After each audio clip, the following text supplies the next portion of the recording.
Alright, what's going on, buddy? We are live for the second stream of the day. We got the Seahawks and the 49ers. Seahawks actually already have the lead. They lead 7-0. They returned the opening kickoff for a touchdown. And the 49ers currently have it 4th and 1 with 11:21 to go in the first quarter. And it looks like they're going to go for this here on 4th down. But welcome to the stream, everybody. The 49ers play on the Seahawks 40-yard line. Purdy under center, McCaffrey at the back. They will snap it. They're going to hand it off to Juszczyk, who fakes tossing it to McCaffrey. Now toss him to McCaffrey at the sideline, and he's just got nowhere to go. They run out of room, and the Seahawks defense forces a turnover on downs. See, no, I don't mind that play, but why would you run that to the short side of the field? You have to run that to the wide side because you're going to run out of room. I hate when teams do that. It makes no sense. Why do you run a sweep type play like that? Why would you run that to the short side of the field? It makes no sense.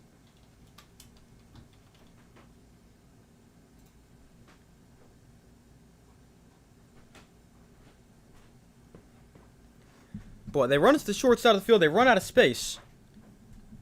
And it is... Oh, I just realized it still says final up here. It's a turnover on downs.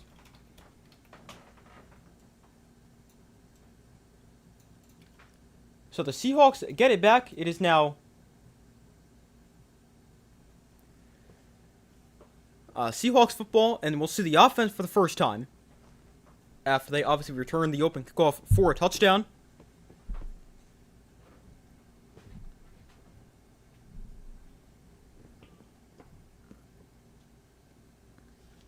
I really can't believe we saw the Seahawks return the opening kickoff for a touchdown after that insane start, or the insane finish of the Broncos and Bills. But although I am going to make a short out of that, I have to make it. Well, obviously I can't do that now because I'm trying to stream again.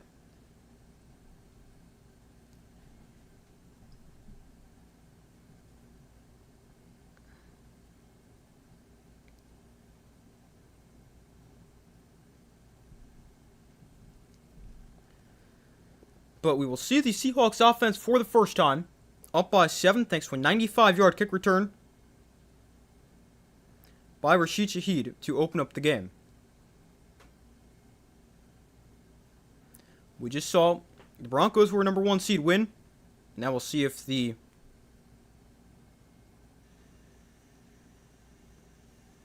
other 1 seed in the NFC can win.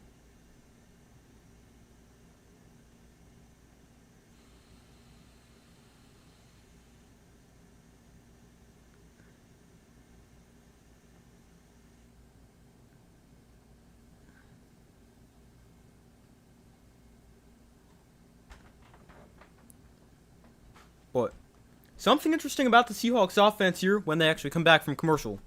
Sam Darnold, what's he going to look like? He's got the oblique injury, obviously. He is playing, but that injury kind of popped up out of nowhere.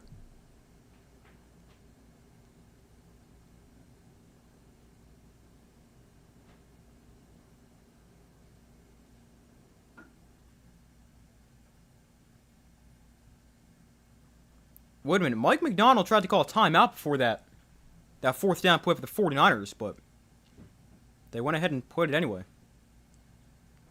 But Darnold on the offense in the field here for the Seahawks, and their first play from scrimmage as they hand off to Walker for a gain of about 4.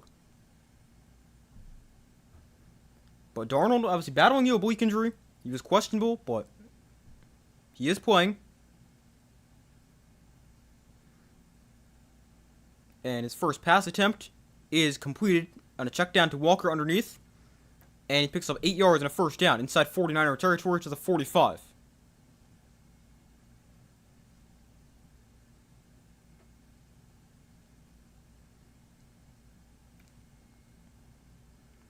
Now the Seahawks on the ball quickly. Darnold in shotgun, Walker to his right from the 45. Darnold going to look to throw. Darnold throws over the middle. It is incomplete, trying to get it to JSN. Very tight coverage from Lenore. And it's 2nd and 10.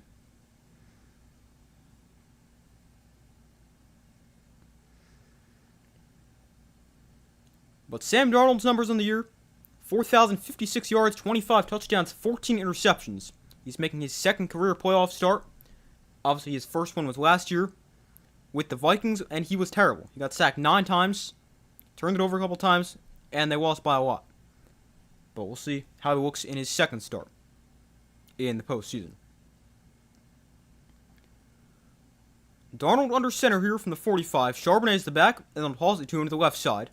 And Charbonnet gets a block, and Zach Charbonnet's still going. Gained about 15 there for Charbonnet before he's out of bounds. And a nice run right there for the Seahawks.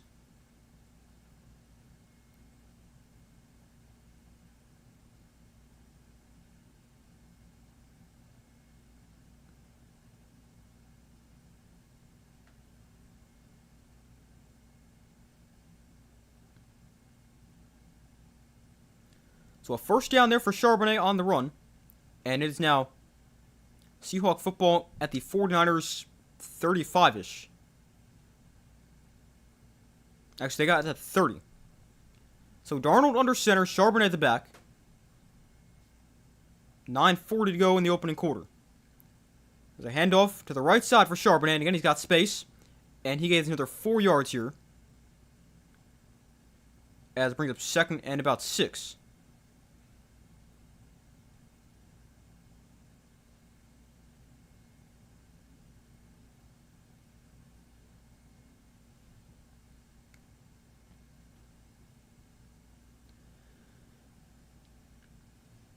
So we got 9:15 to go in the opening quarter. Darnold in shotgun. Smith and Jigba going to wind up in the backfield here. Standing to his right.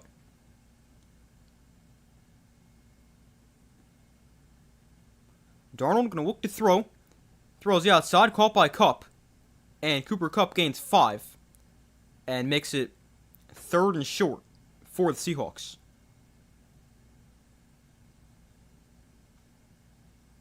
Cooper Kupp's the guy who's obviously got some playoff experience. Was the MVP of Super Bowl, what was that, 56, I think that was? Yeah, I think 56.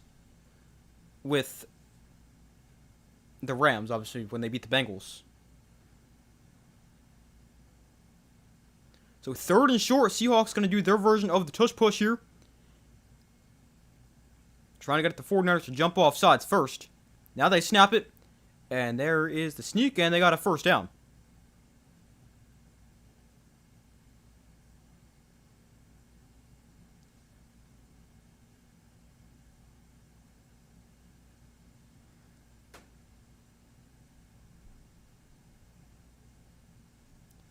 So the tight end Barner with the sneak there moves the sticks.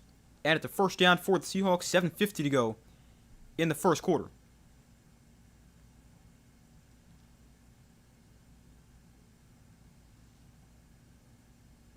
The 7-play, 38-yard drive so far on their first drive of the day for the offense for the Seahawks.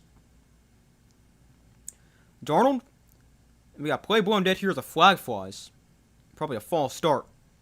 And that'll back him up 5.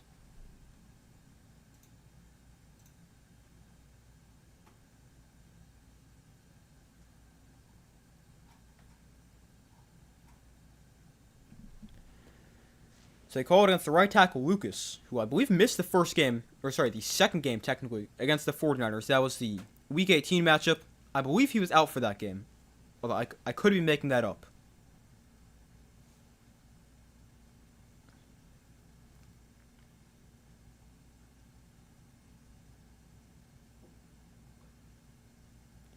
But it's 1st and 15 here from the 25. And a handoff to Walker to the right side.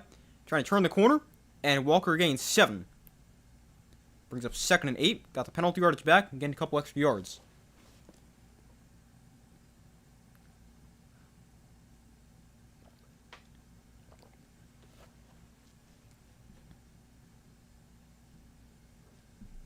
What's up, bro? Do you remember me? Yeah, I do remember you. How you doing?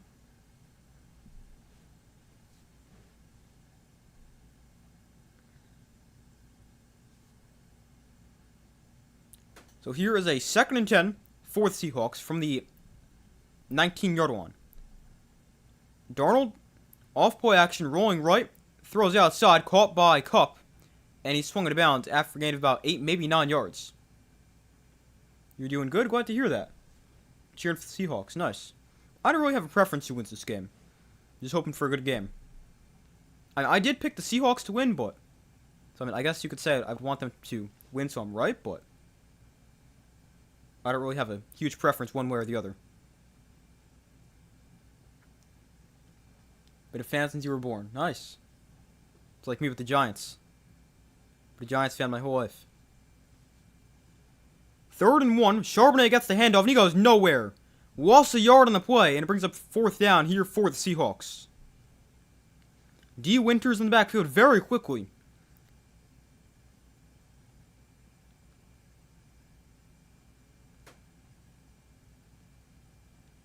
And Charbonnet really just had no chance in that play.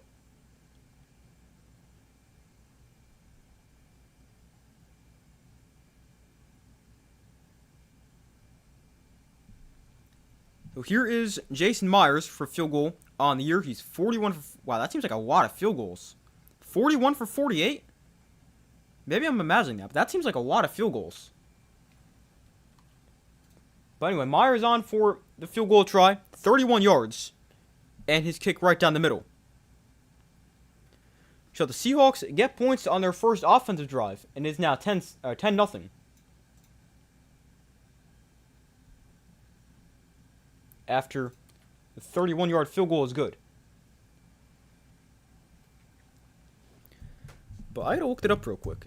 41 field goals made in 48 attempts seems like a lot of field goals.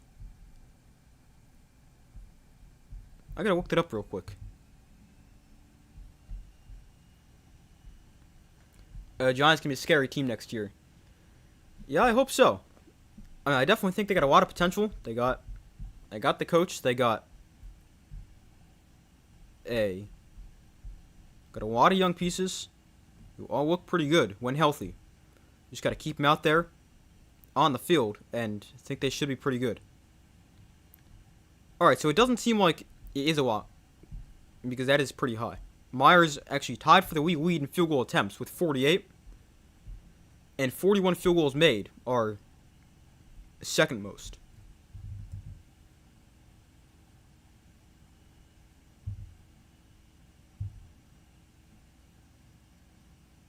So that seemed why it seemed high, because it was one of the highest numbers in the NFL.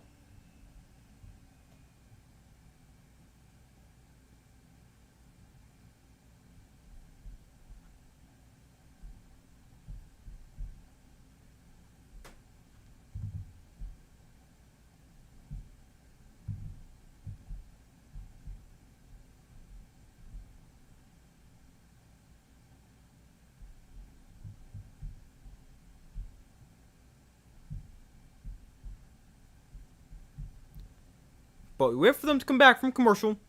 Just pulling up everything that I forgot to do before the stream started, because it was very rushed with the end of the last game and then the start of this stream. But now I'm good. Got all the box scores up and everything. But we wait for them to come back from commercial. 7:34 to go in the first quarter. Seahawks up by 10. Actually, sorry, 5:06 to go in the first quarter. This thing hasn't updated yet.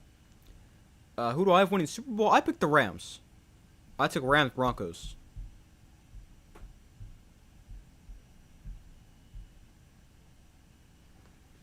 But, I mean, the Super Bowl is so hard to pick this year because it could just go 1,000 different ways.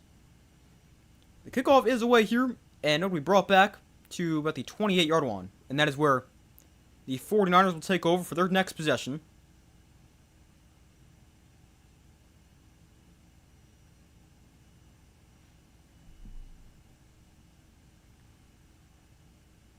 You hope that's not how it goes. Yeah, it makes sense.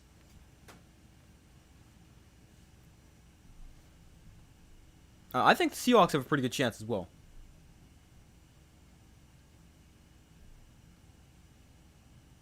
I think it's going to be either the Rams or Seahawks who wins the Super Bowl. I think the Broncos have a decent chance as well, but I think the Seahawks are just kind of like a better version of the Broncos. A little bit more of an offense, and both teams really good defensively. Here's a run with McCaffrey, and he'll gain about 3 on the first down carry.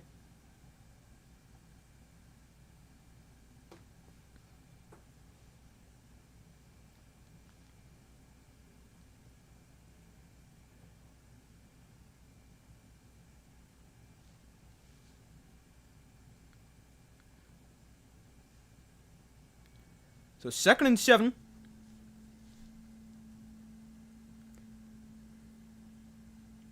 Purdy gonna look to throw.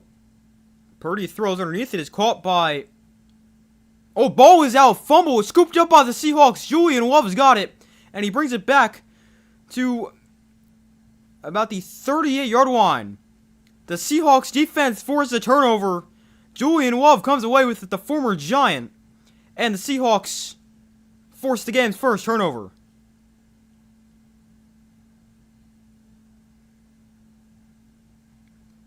It was Tonjes who made the catch.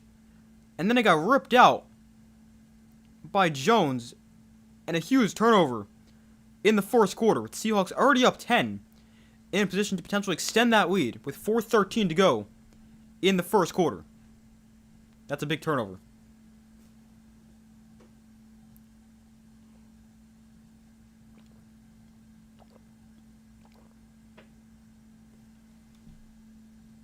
So that is a huge turnover. Seahawks now can potentially go extend their lead. They can really go up 17-0 at the end of the first quarter. Home field advantage being the Seahawks overpowered. Yeah, that is a very tough place to play. Just gets so loud there.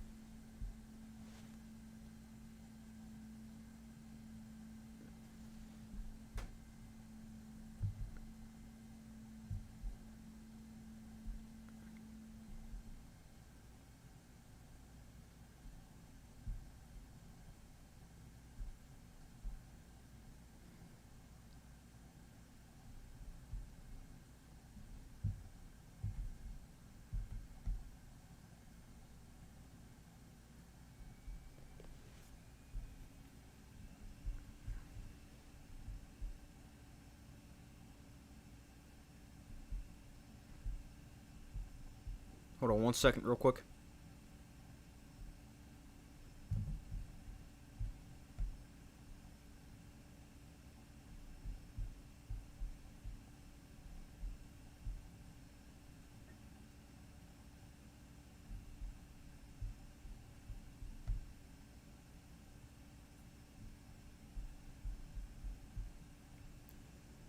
Bills choke again. Yeah, that was crazy. That was a great game. I really thought they had it. They got the stop. They got the ball in overtime. I thought they had it. But then there's obviously the whole thing of, was that a pick? Was that a catch? And then the defense can't do anything. And so the Broncos go right down the field. And the Broncos kick the game-winning field goal. But yeah, I mean, I really wonder if when the Broncos are going to get over that hump, because they just can't seem to do it.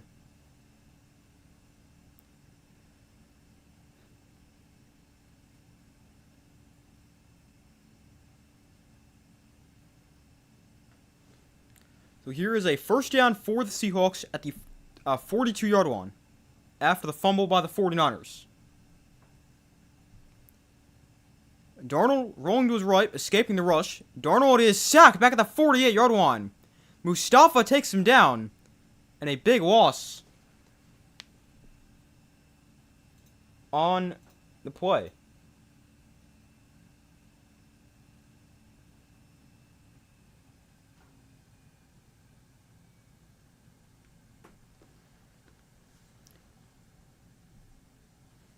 Sorry, we haven't finished to go and watch the game.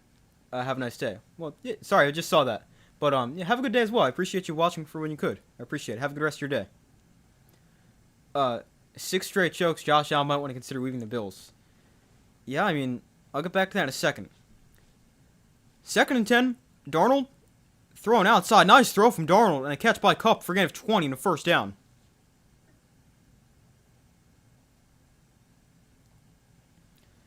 But, yeah, I mean, people are going to try to blame Josh Allen.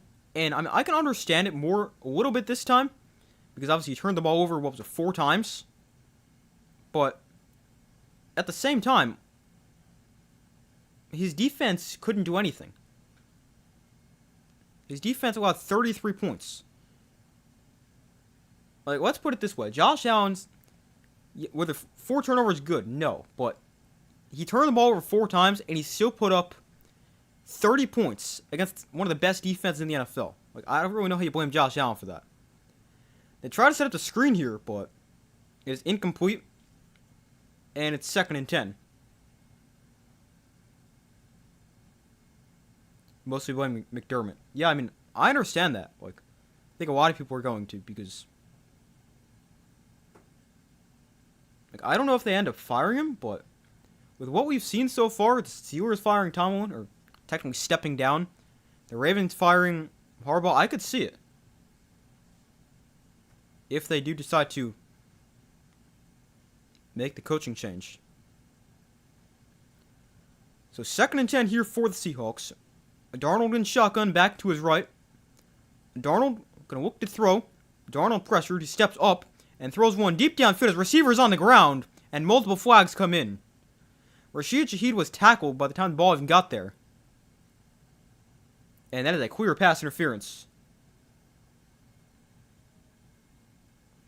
Now you can enjoy your dinner at the Broncos 1. You got the 49ers here. I took the Seahawks. I think it's going to be a close game, though. Although, not the closest so far.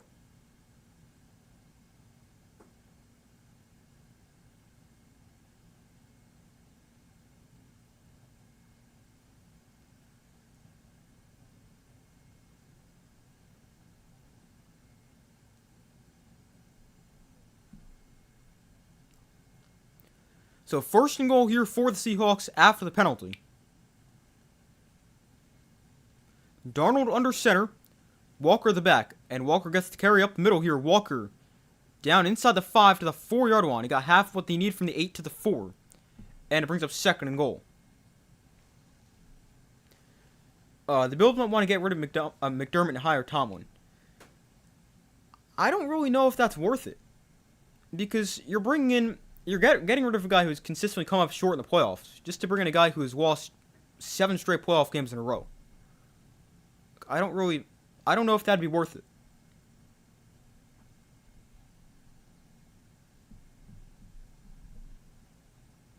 I'll get back to that in a second. So 2nd and goal, Darnold under center, Walker is the back, and Darnold fakes it to him, rolls left, Darnold on the move, throws back to the end zone. Call for a touchdown. Jackson Smith-Njigba makes the catch. And the Seahawks about to go up 17-0. Still in the 1st quarter. A nice throw from Darnold on the move to his left. And a nice catch by JSN in the back of the end zone.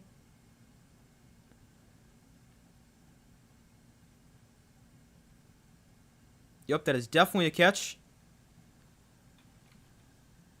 And the Seahawks, they capitalize off the turnover, and they put another touchdown on the board.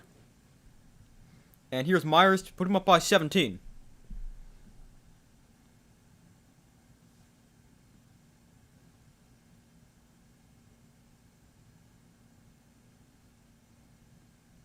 And the kick from Myers is good.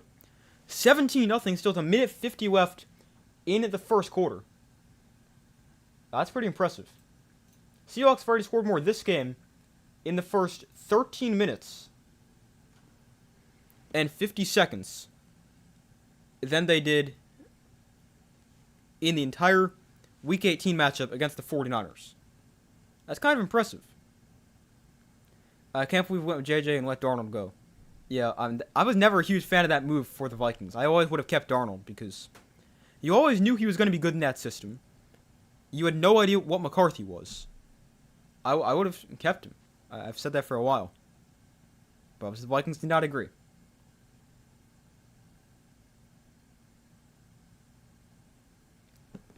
The Chargers are getting rid of Harbaugh. I've been hearing Jim Harbaugh and the Commanders rumors. I have not heard that one. I don't know why there's any reason to get rid of Jim Harbaugh. I know they're going to bring in a new OC because they fired Greg Roman, but I have not heard anything about Jim Harbaugh leaving.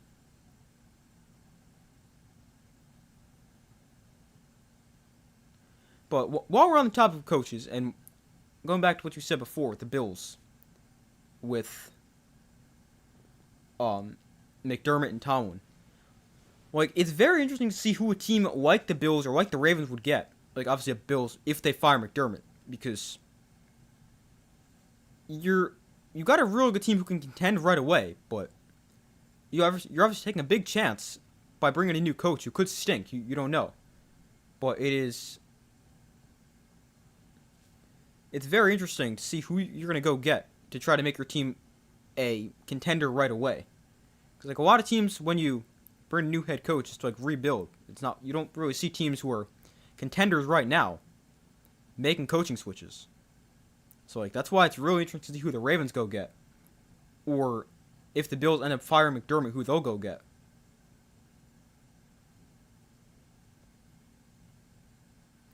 Maybe Tomlin just needs to change. Yeah, well, he said he's not coaching in 2026, so maybe he wants to give it a year. We'll analyze and evaluate his options and then make a decision from that. But yeah, I mean, maybe a change of scenery can help anybody. Like, I mean, we've seen it a lot of times just with quarterbacks and stuff like that. Like, there's been a million examples of players switching teams and then having success. I'm trying to think of one, but I can't really think of it right now.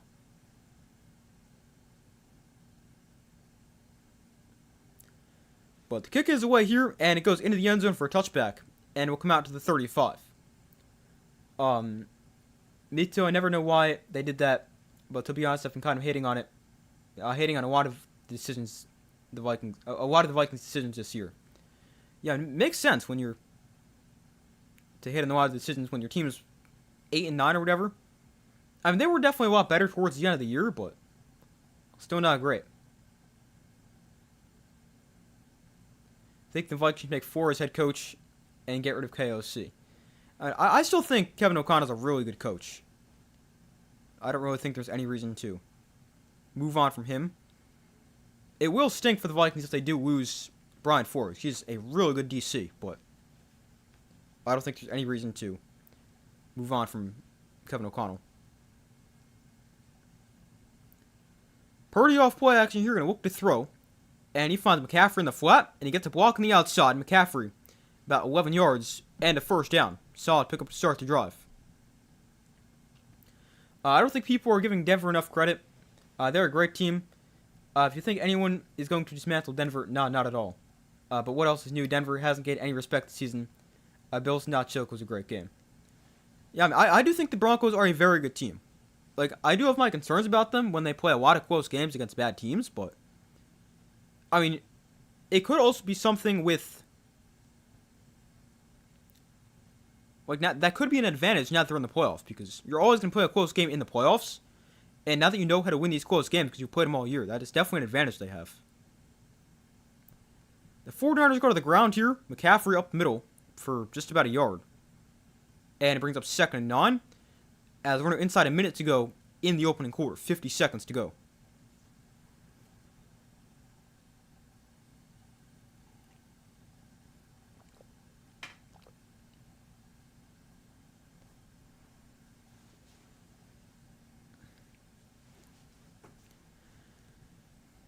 So 2nd and 9 here for the 49ers. Purdy in shotgun back to his right. Potentially the final play of the quarter right here. Seahawks bring a blitz. Purdy gets rid of it, caught by McCaffrey. And McCaffrey going to gain about 5 and get it to the Seahawks 49-yard line. And that is most likely going to take us to the second quarter.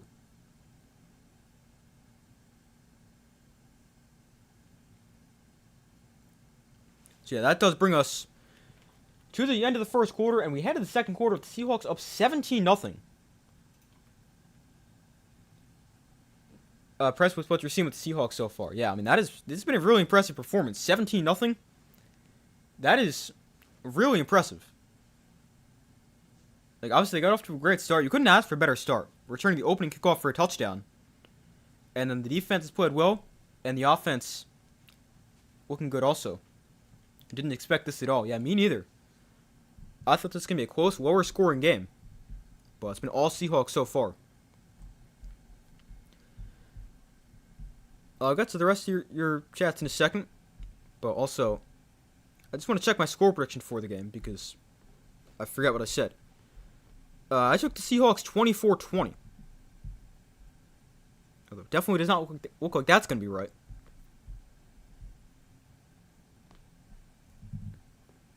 With the Seahawks up 17 at the end of the first. But obviously, still a lot of football to be played. Maybe the 49ers doing their best impression of the Bears and trying to come back and win. Alright, let's see. Where was I?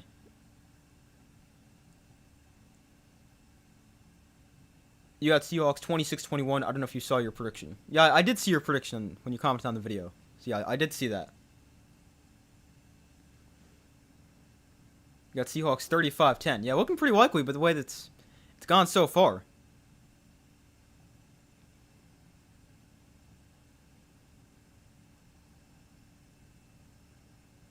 Didn't NC State blow this year? F. Bill Belichick, him thinking he was 75% of the Patriots' success. Senile old man.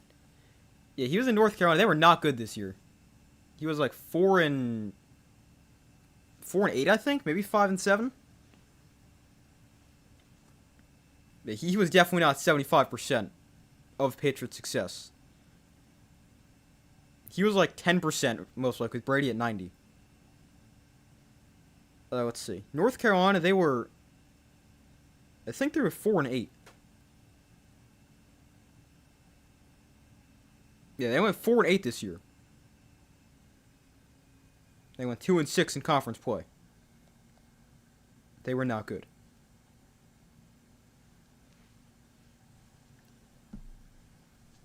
You had 49ers 31-21. Okay.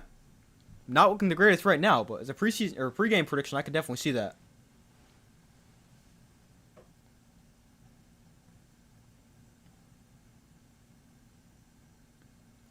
But 3rd and 5 here for the 49ers as we start the second quarter.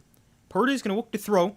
He gets pressured, steps up, rolls to his right, now throws back across the field, but it's called for a first down. Tonjes makes the catch to the 39-yard line. That was a very risky play for Purdy to throw back across the field, but it works.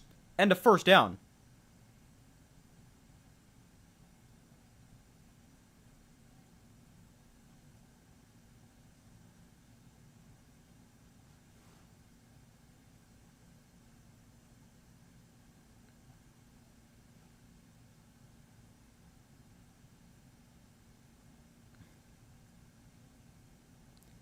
So Purdy tossed this to McCaffrey. And he stopped after getting about a yard. Maybe 2. There's no way 49ers were going to score 31 points. Well, at this rate, definitely not. I mean, at the start of the game, that does seem a little high, but I mean, it could happen. I mean, Seahawks, I think they're only allowing about 17 per game, which, I mean, 31 pretty much double that total, but it's possible. I mean, you force a couple turnovers, take advantage of those. It's not like you're maybe scoring 50.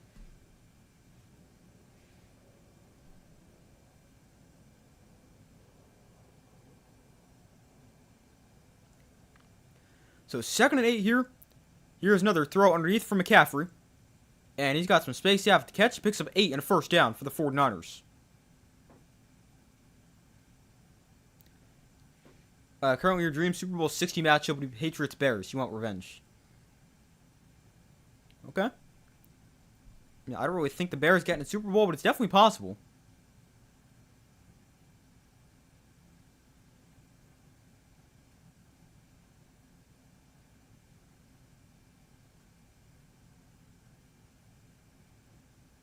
But I could definitely see the Patriots getting there. So they got a tough matchup tomorrow with the Texans, and I know a lot of people are picking the Texans to win, but I did take the Patriots, and I think they got a decent chance to make it to the Super Bowl.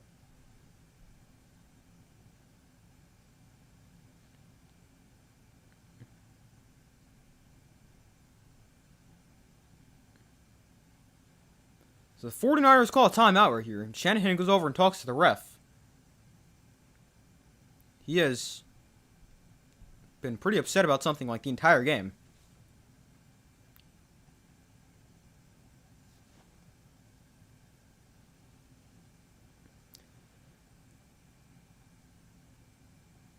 Thought McCaffrey would have two touchdowns on his own, 2 more from wherever, and then a field goal.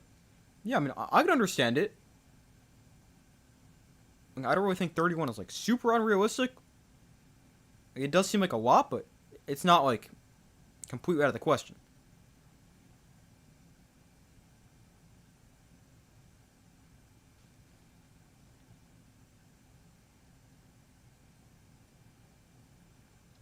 But here is a first down from the 29.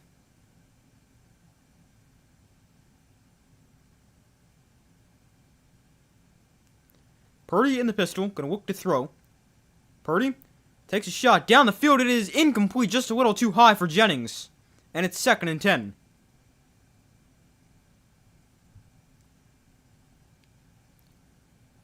Just a little too far, but Jennings was open.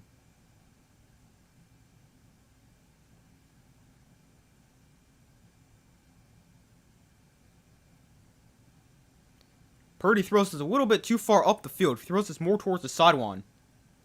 That is probably a completion.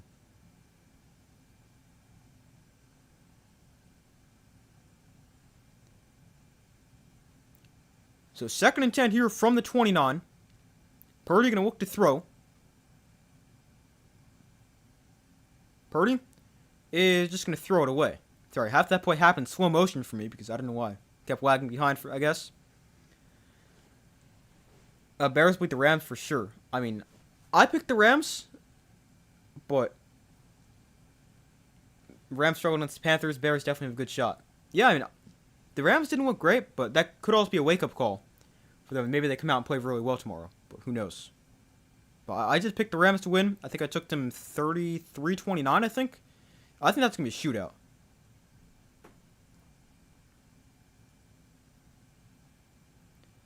So 3rd and 10 here. Purdy going to look to throw. Purdy, plenty of time. Dancing around, throws underneath it. It's called by McCaffrey. Who else?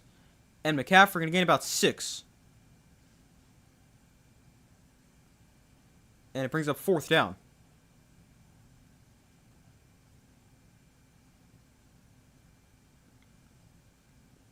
So it's 4th and 3. And kind of an interesting decision right here for Kyle Shanahan. You can get on the board and cut it to a 14-point game. Or you can also try to get a touchdown on this drive, now that you're actually moving the football. But he will settle for 3 right here and try to get on the board. So Eddie Pinheiro comes on for a 40-yard field goal, and it's right down the middle. So 17-3 as the 49ers get on the board. A 40-yard field goal is good. And it's now 17-3 with 11:58 to go in the first half.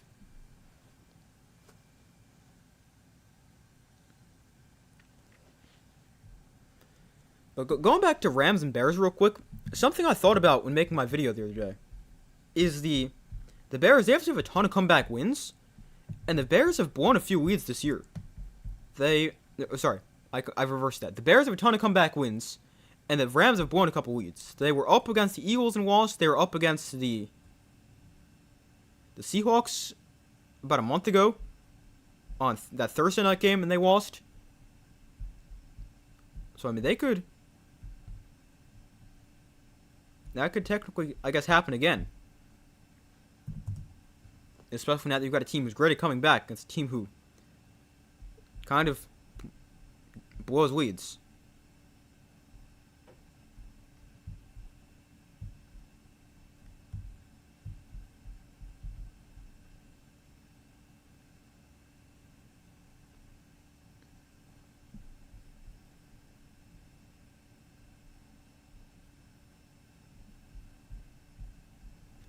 That's the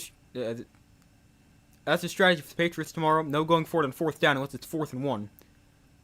Just take the points. Yeah, I mean, tomorrow for the Patriots, I'd agree with that, because you're playing against defense. It is just hard to score against them, so take the points and you can get them. I would definitely agree with that strategy. And I mean, I would say the same thing this game for the 49ers, because they're playing against a great defense, so you might as well just take the points and you can get them.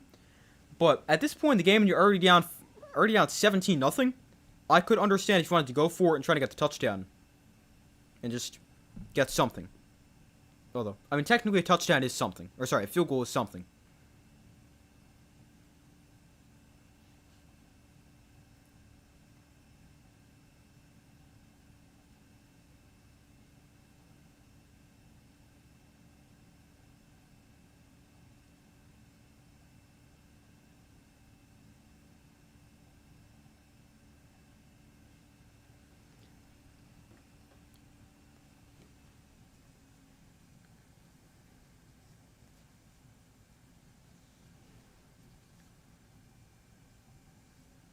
I don't think Houston will have much success against that Patriots defense. Yeah, I think that's going to be a low-scoring game. I think I said 19-13. Yeah, I think that's going to be pretty low-scoring.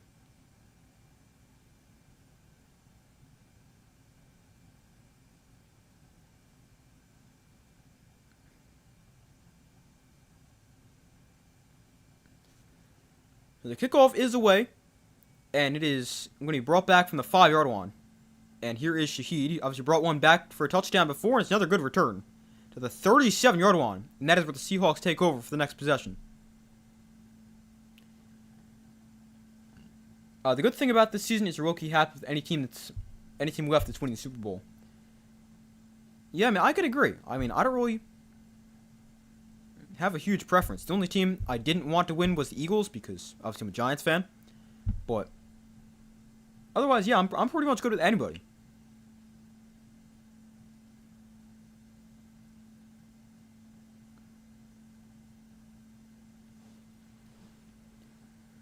Darnold hands off to Charbonnet, and Zach Charbonnet to the left side gains about a yard, maybe two, but not a whole ton of space to run.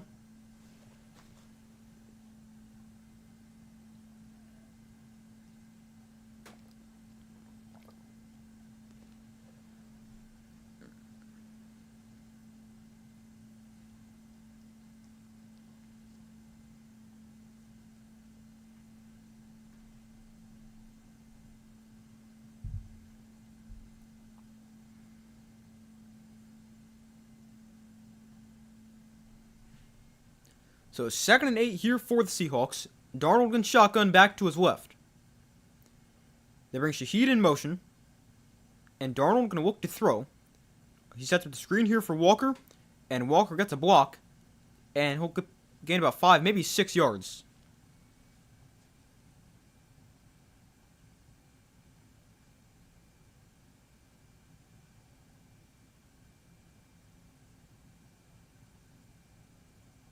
It brings up 3rd and 2. I agree with anyone now. Chiefs, Eagles, and Bills can't win, so happy days. Yeah, I mean, makes sense. I mean, I wouldn't really have a problem with the Bills winning, though. Although I know you would as a Patriots fan. Darnold goes deep downfield here on 3rd down, and it is way overthrown for Rashid Shaheed. And it's now 4th and 2.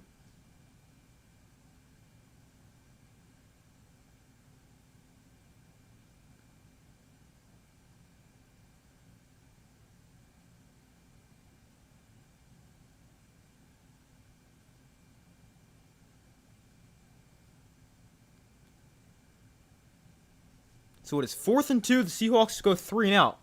And they'll punt it away. So the 49ers get a stop. And Seahawks will punt for the first time. As Michael Dixon sends it away. And Sky Moore lets it go over his head. And it's going to bounce out of bounds inside the 5. What a punt. It goes out of bounds at the 3-yard line. And the 49ers are back to deep inside their own territory for their next possession.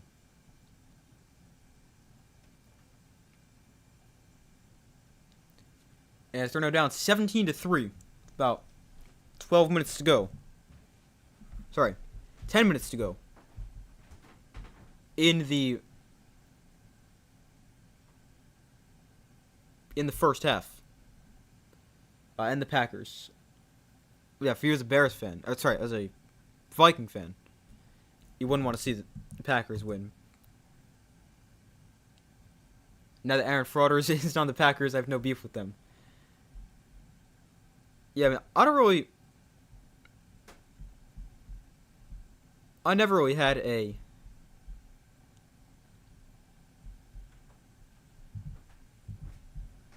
problem with the Packers, even when they had Rodgers. I mean, they came up short in the playoffs every time, except for that 1 year a long time ago. But recently, in his later years with the Packers, they can never get it done in the playoffs.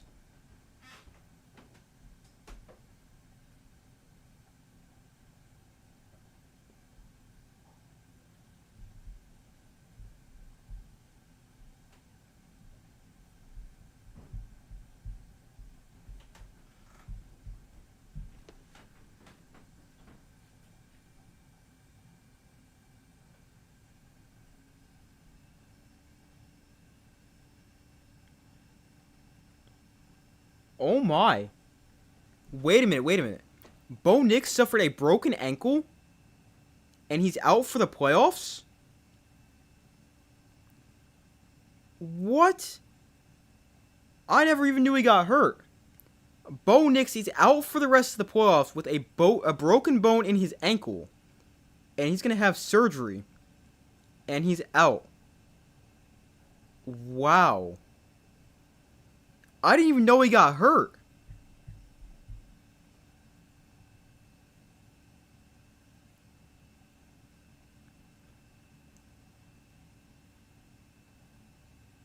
Wow.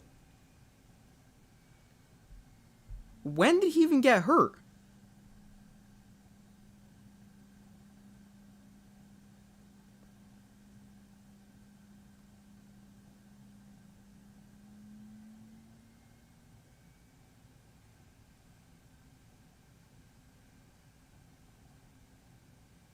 That is crazy. The first down carry here for the 49ers is a gift to McCaffrey for a gain of about 6. The injury happened on the second to last play of overtime. So not the kneel down, but the play before that.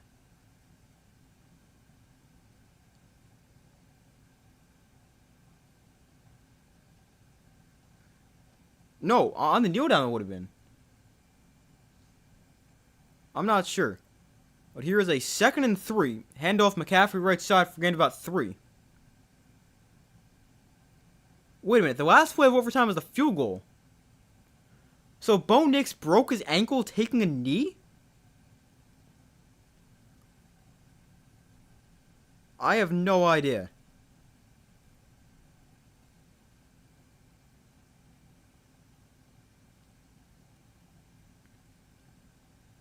So now with Bo Nix out, Jarrett Stidham is the starting quarterback for the Broncos in the AFC Championship game next week. Wow. That is crazy.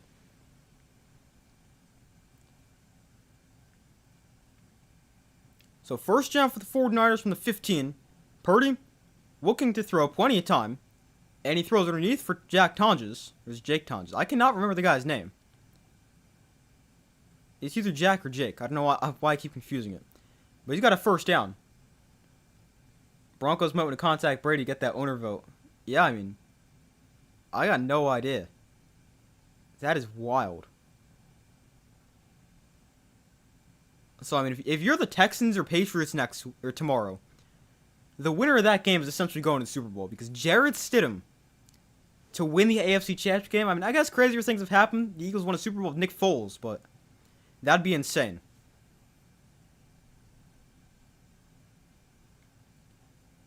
Purdy throws over the middle. Oh, what a throw. Tonjes again to the 47-yard line. Nice throw from Purdy. And a first down for the 49ers.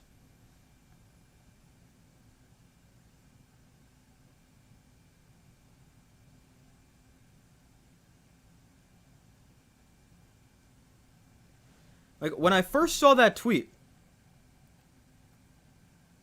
it says, with Bo Nix out for the season. No, that's not the one.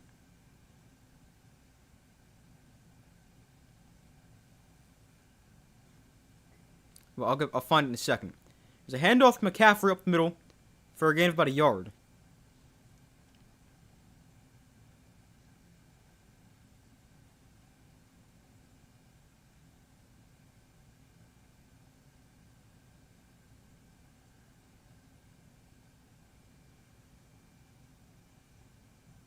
Just think it's announced Wednesday that the Broncos signed Cutler or Tebow. That'd be crazy.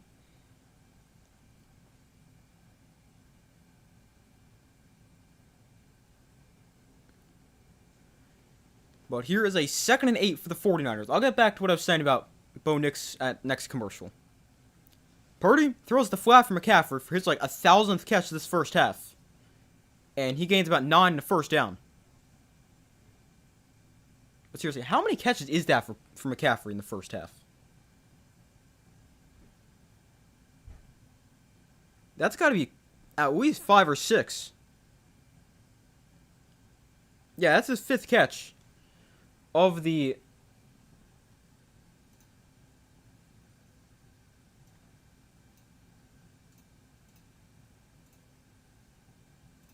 first half.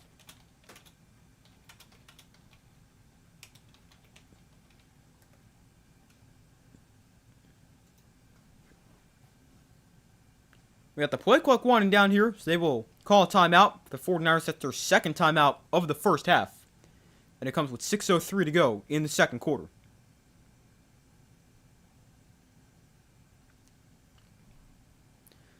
It's a crazy situation, I'll admit that. Yeah, it is insane.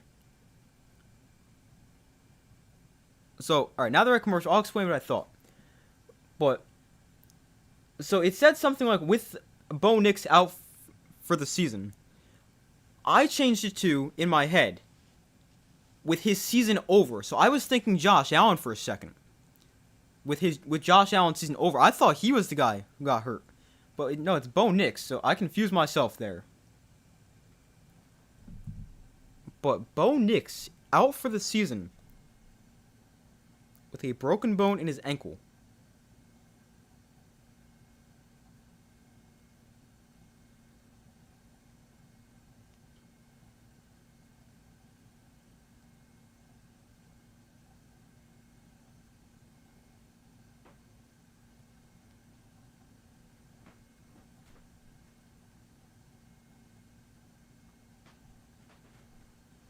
So yeah, Bo Nix is out for the rest of the playoffs with a broken bone in his ankle.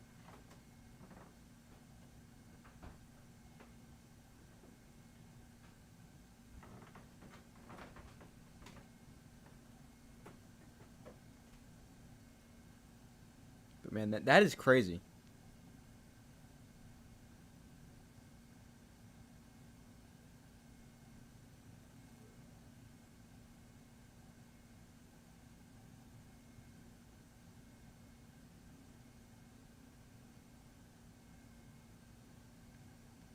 So Jarrett Stidham going to get the start for the Broncos.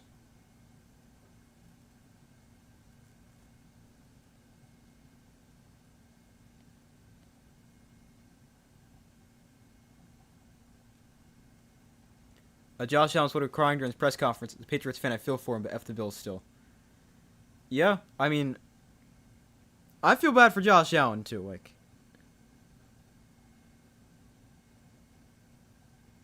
People are going to consistently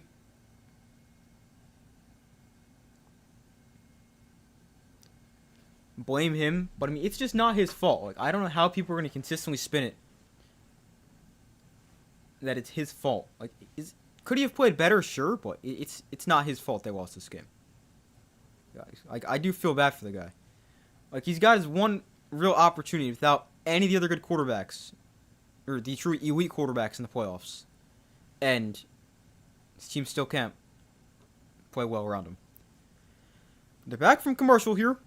We got a trick play here back to McCaffrey, back to Purdy, who then throws to the outside for Demarcus Robinson, the guy he initially handed it to. And all that just to get a yard. That is something I really don't like. When teams run flea flickers just to throw screens. When you run a play like that, you gotta go deep. I mean, you don't gotta throw the ball 70 yards, but 20 yards downfield works. I don't really like the whole run a flea flicker and throw a screen thing.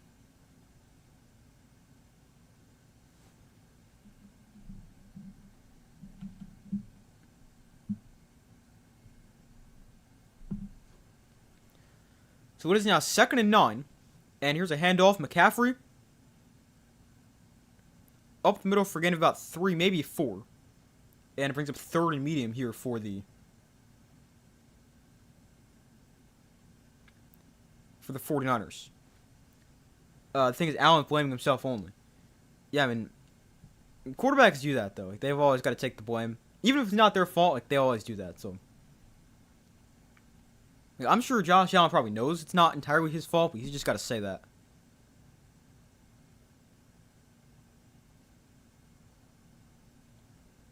But here is a 3rd and 6 for the 49ers. Purdy going to look to throw. Purdy has time. Throws over the middle. It is a diving attempt at it and caught by Pearsall at the 24-yard line. First down 49ers, 4.5 minutes to go in the second quarter. Man, what a catch by Pearsall. Oh, wait a minute. That ball hits the ground.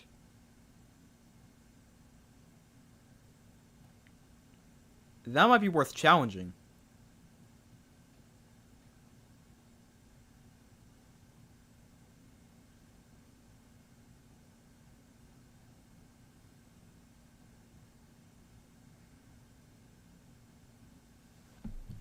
Are they reviewing this? What's happening here?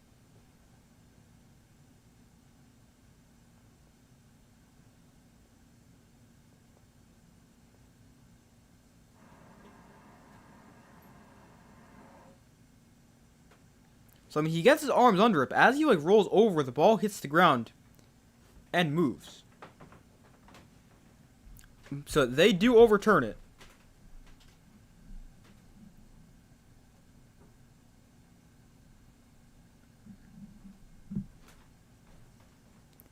And it is now 4th down and another field goal here for the 49ers.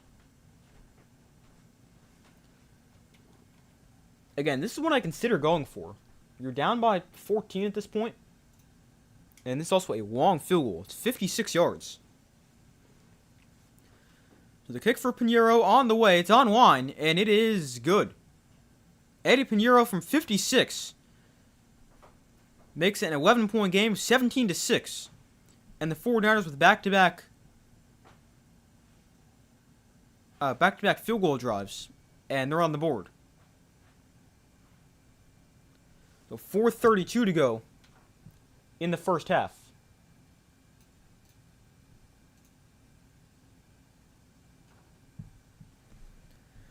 So the Broncos will be starting a former Patriots backup. Yeah. A former Patriots backup. Potentially against the Patriots. In the AFC Championship game. Maybe the Broncos should go call Peyton Manning and see if he wants to come out of retirement. The Colts just did it too.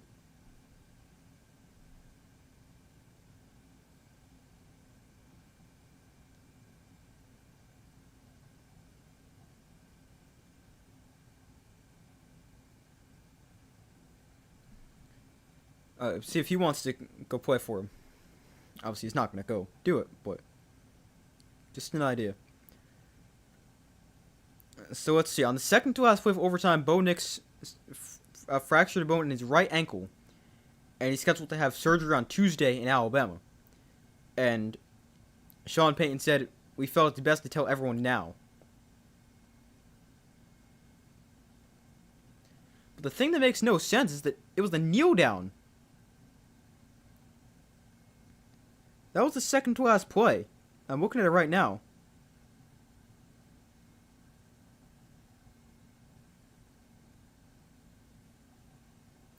It looks like he's walking fine after it. Now, maybe he's walking a little bit slow, but something weird does happen there. Because the Bills try to go, like, attack the ball. So, I don't know.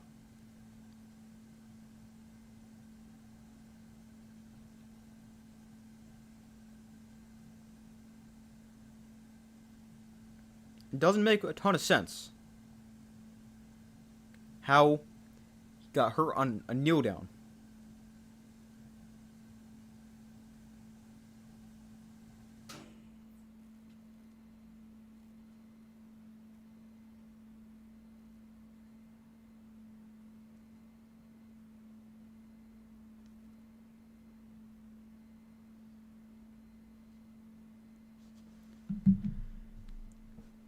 But they're back from commercial here after the field goal was good It is now 17-6, and the Seahawks will get it back, up by 11, with 4:32 to go in the first half.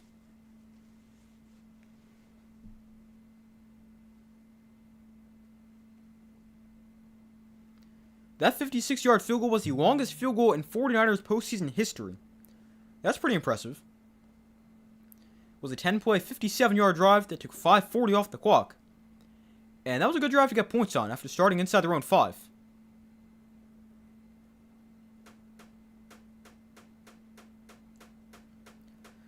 So the kickoff here bounces through the end zone for a touchback. So it'll come out to just 20-yard line.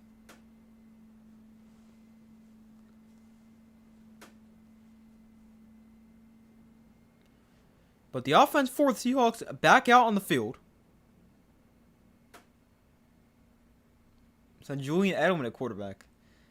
That'd be an interesting one. I mean, obviously, he is a former quarterback.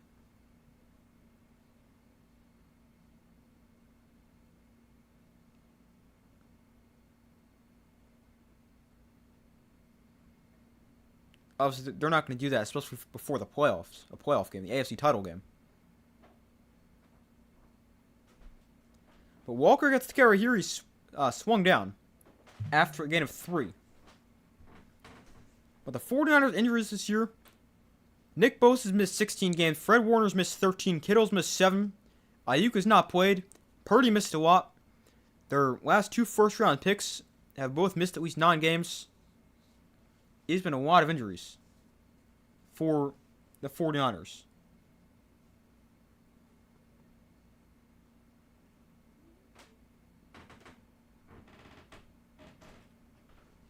But here is a 2nd and 7.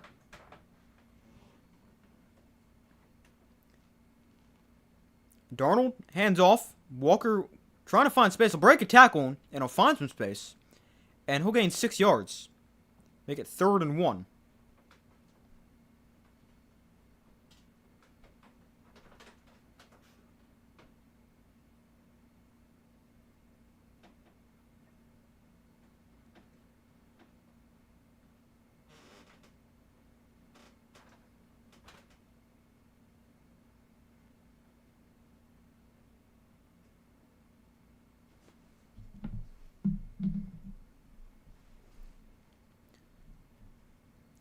So 3rd and short here for the Seahawks. Darnold under center.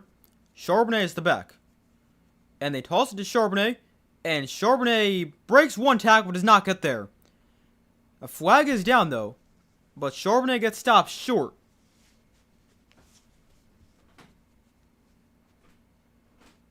And now Charbonnet is hurt as well.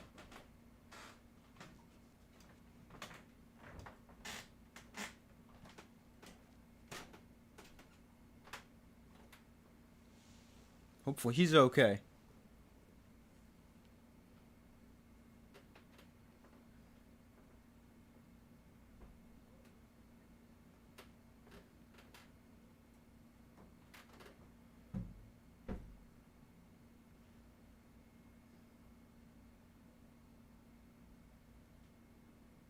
Oh, we've got defensive holding here. So that is...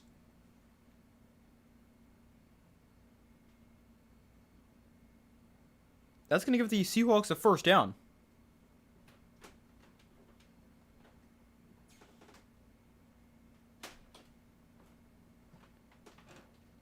Hopefully Charbonnet is okay, though, as he's still down in the field, with 3:01 to go in the first half.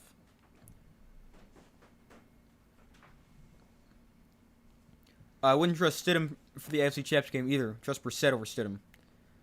Yeah, I'd probably trust Jacoby Brissett a little bit more as well, but he's with the Cardinals now. The Broncos contact the Rams for Jimmy G. No, it's past the trade deadline, so I mean, even though it's technically the playoffs now, I don't think there's any trades allowed until after the Super Bowl.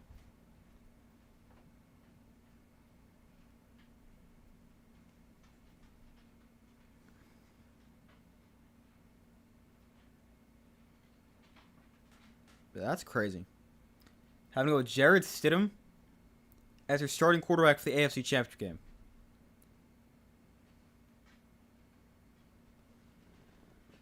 So the Broncos, they've got Jared Stidham and Sam Ehlinger. And I guess they could go sign a third guy to be on the practice squad and have that emergency third quarterback. So, I mean, I don't know who that could be, but the options are not great. But as far as anyone who's currently on a roster, I'm pretty sure they're off limits because you can't trade right now.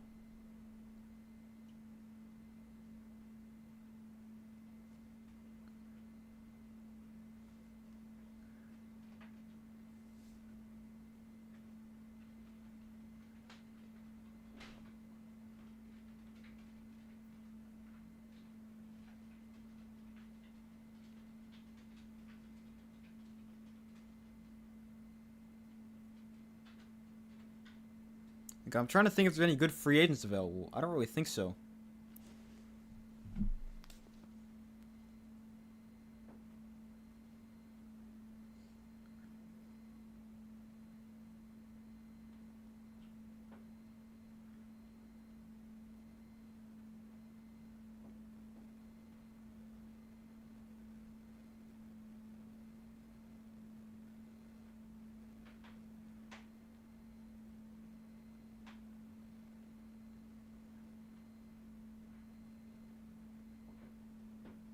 Yeah, the only quarterbacks they have on the rosters is Nick, Stidham, and Ehlinger.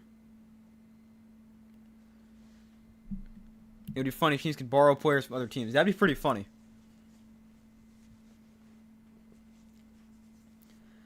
So 1st and 10 here from the 34.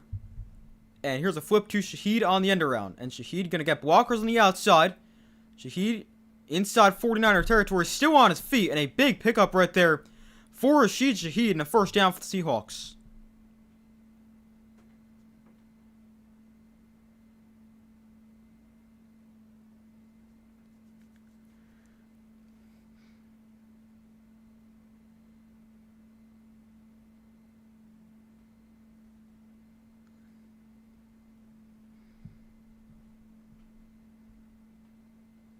But a nice run there for Shaheed. That's his second really big play. That was the first being the kick return.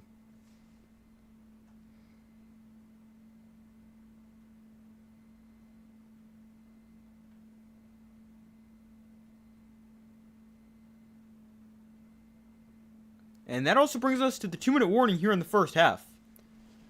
So 17-6 Seahawks lead. And it is... They got the ball inside Seahawk territory as well.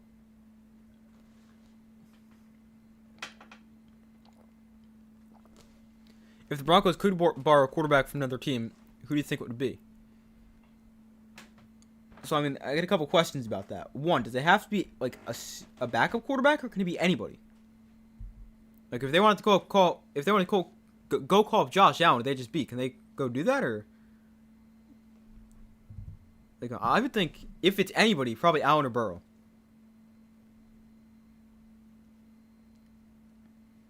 If you...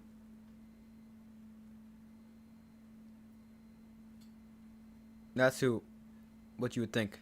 I think those are the two best options.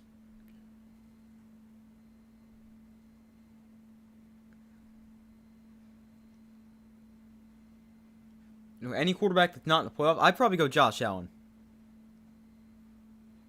Man, imagine Josh Allen actually with the defense. That'd be crazy.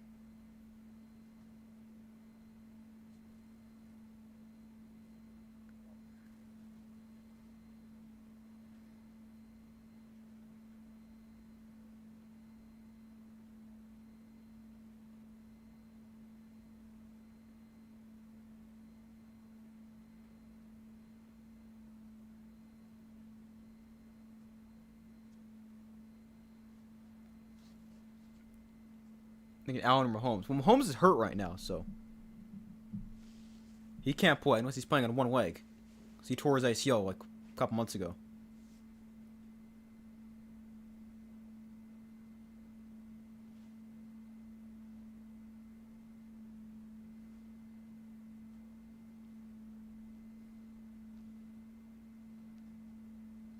But we still wait for them to come back from commercial here at the 2-minute warning of the first half. Seahawks up by 11. Trying to add to that lead.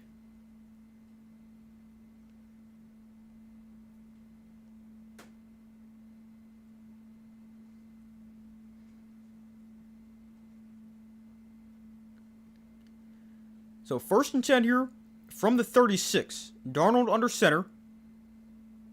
Walker is the back.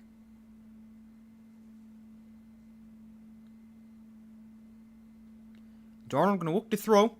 Gets pressured. And throws the outside. Big hit and incomplete. D. Winters with a huge hit, and it's 2nd and 10. Stops the clock with 1:55 to go as well. Then Allen or Herbert. Herbert's another guy like Josh Allen. Not a ton of playoff success, and people try to blame him, but especially this year, not his fault with how bad that offensive line is.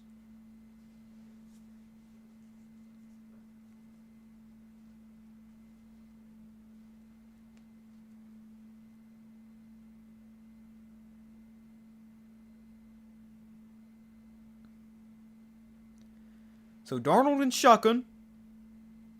2nd and 10 here. Play clock winding down. They just got the play off. Darnold throws over the middle. It is incomplete. Went him a little too far. Looking for Shaheed again. But it's 3rd and 10. After back-to-back incompletions.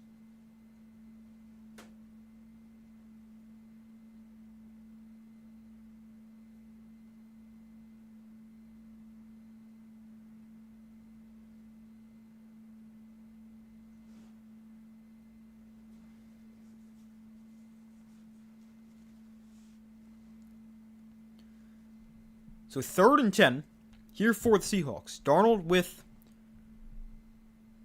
52 yards passing so far, 6 for 11. And a touchdown.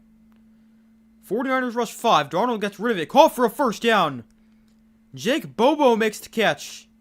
And they get it down to the 21-yard line. And the first down for the Seahawks. 1:40 to go. And counting. The clock continues to run.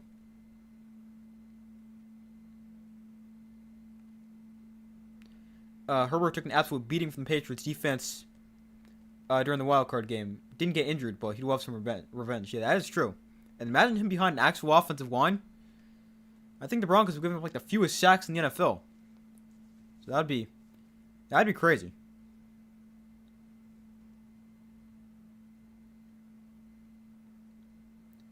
So here's a handoff. Walker up the middle. He's got a lot of space, and Walker close to another first down as he's knocked down near the 10-yard line.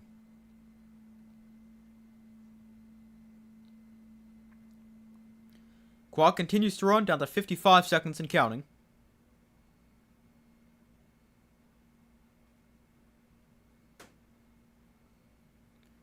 So it is 2nd and 1 from the 11.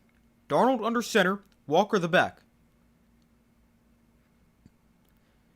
And here's Walker up the middle. He's got the first down this time. And he'll gain 4 down to the 7-yard line.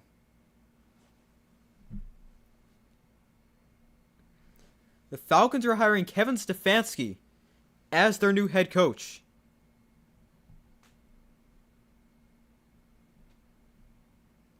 That's a great hire.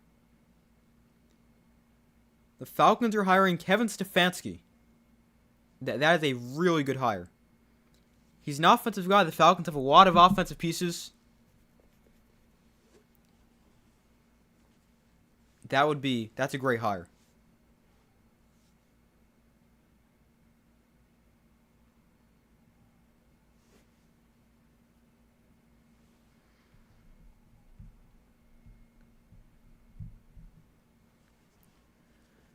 By the way, an injury update on Zach Charbonnet. He grabbed his right knee, and he walked to the locker room.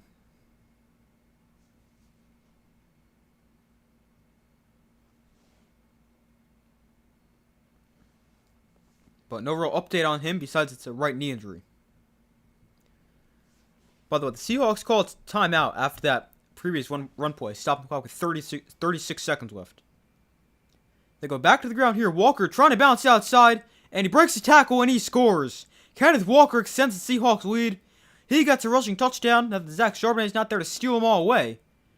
And Walker with the carry. He gets the touchdown, and the Seahawks extend the lead. And it's about to be 24-6 here before the half. Obviously, I say Charbonnet's not there to steal them all away, though. Obviously, hopefully he's okay. Probably not something I should make a joke about. But a good run right there for Walker, able to break a tackle and score the touchdown for the Seahawks. And here is Myers for the extra point to make it 24-6. And his extra point is good. So the Seahawks up by 18 here with 30 seconds before the half. And it's now 24-6. What a first half for the Seahawks.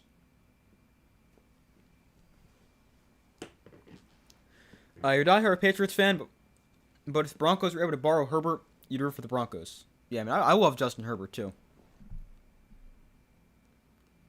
People always get mad because everyone's always like, oh, if Justin Herbert this, if Justin Herbert that. They call him if man, but I mean, it's really true. Like, imagine the guy actually had an offensive line. He could be MVP. Or in the past, when you have an offensive line, you have no receivers.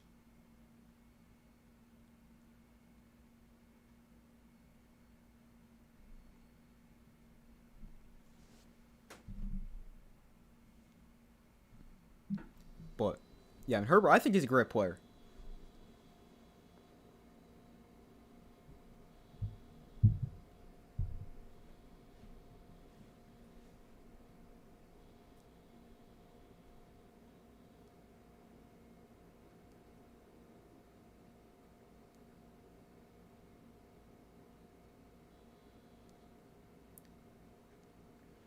So the kickoff is away here.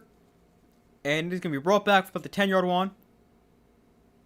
And he stopped at the 31. Brian Robinson on the return right there.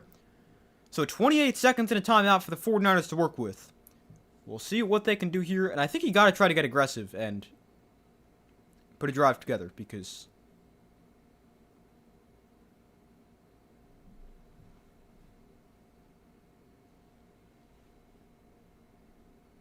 I mean, you're down by 18. You need points. You get the ball to start the second half, so I think you got to try to put a drive together right here.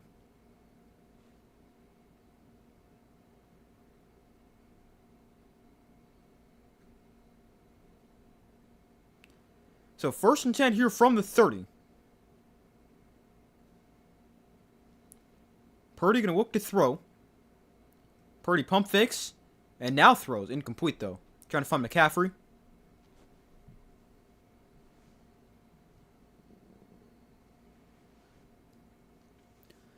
You rooted for the Patriots once, or rooted against the Patriots once before. Can you guess what game that was? Man, directly against the Patriots. Oh, McCaffrey's limping over on the sideline. That is not good for the 49ers. Just what they need, another injury.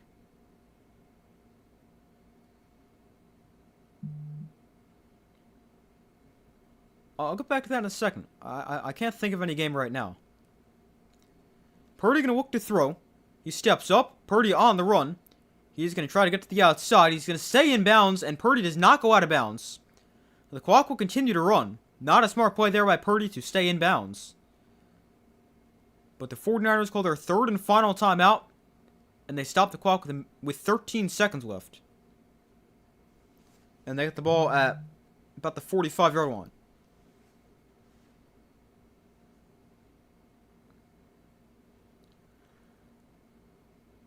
Actually, close to 48, maybe midfield. Yeah, I have no idea what game you rooted against the Patriots. The only guess I really have is maybe a couple years ago when they were really bad. And when maybe they came against the Giants. When it was like Patriots-Giants for like a top 3 pick or whatever. That's the only game I can really think of.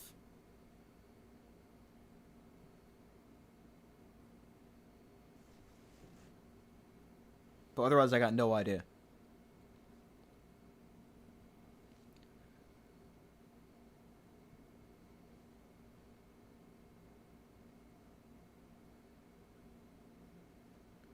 But Seahawks here call their 3rd and final timeout before this play. So 13 seconds left in the first half. And they're up 24-6.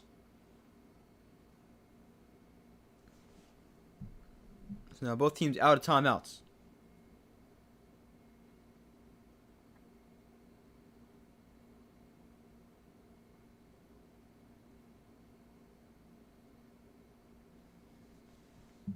I think it was during the 2021-2022 season. Okay. Yeah, that sounds about right with that timing.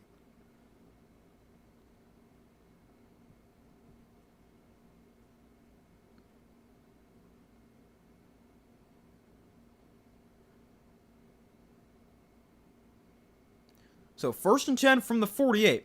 Purdy looks to throw. Backpedals. Throws downfield. It is intercepted, but I don't think he got the feet down. No, he's out of bounds. So it's 2nd and 10. It got picked off by, I believe that's Devin Witherspoon. He could not get the feet down. And it brings up 2nd and 10.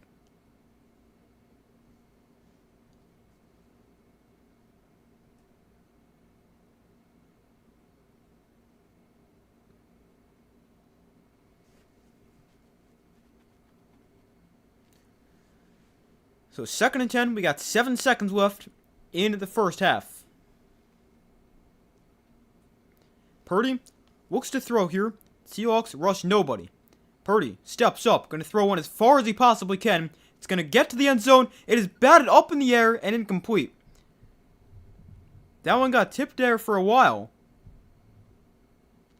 But it ended up incomplete.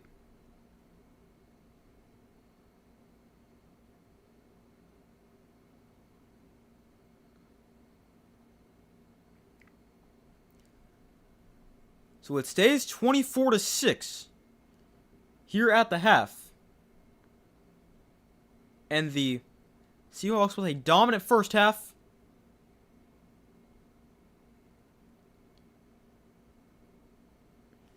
And the 49ers get the ball to start the second half. But a dominant first half for the Seahawks. And they're in a great spot. Up by 18 at the half. But I'm going to go take a quick break and use the bathroom, fill my water. I will be back in a couple minutes. Oh, what I'm trying to do. Hold on.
Alright, I'm back. So, we got a 24-6 lead for the Seahawks at halftime and a dominant first half for Seattle.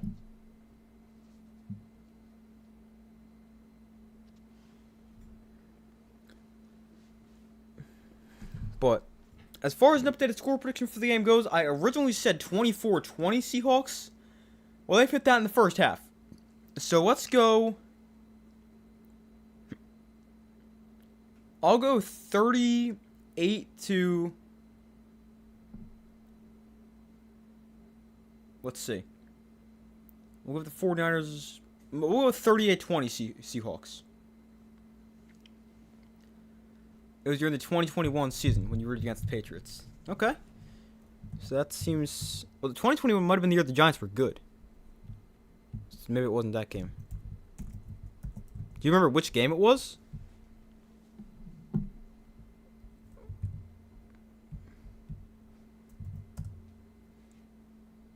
I'm pulling up their 2021 schedule right now.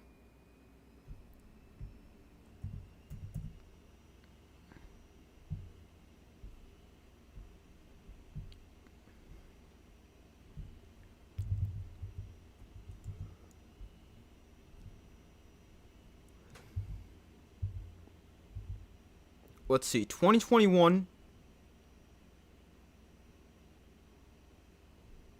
Oh, that was the year. That was the Mac Jones rookie year.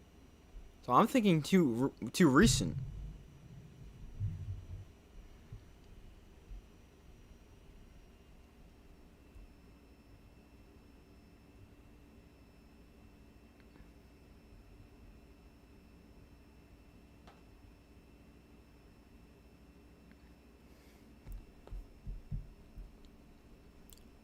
But I was just gonna check something.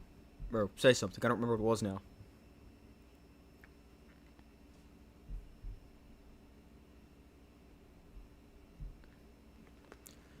But a dominant first half for the Seahawks. Updated score prediction 38-20. Seattle wins.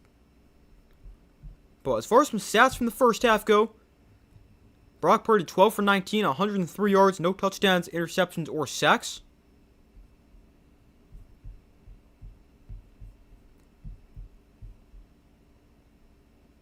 On the ground for the 49ers, McCaffrey 9 carries, 29 yards. Purdy 1 for 18. Robinson 1 for 2. And Juszczyk 1 for -3. And then receiving, Jake Tonjes 5 for 59.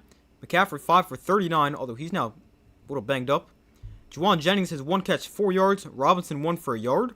And Pearsall no catches on 2 targets. It was October 3rd, 2021. Pull up that game. October 3rd. Oh, okay. That makes sense. That was the Brady game. The game where Brady returned to New England. I got that now.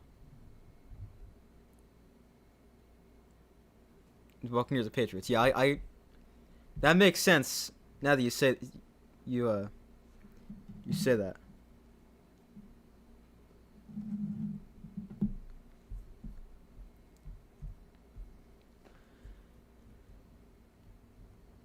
But then stats for the Seahawks. Darnold went 7 for 12, 68 yards and a touchdown.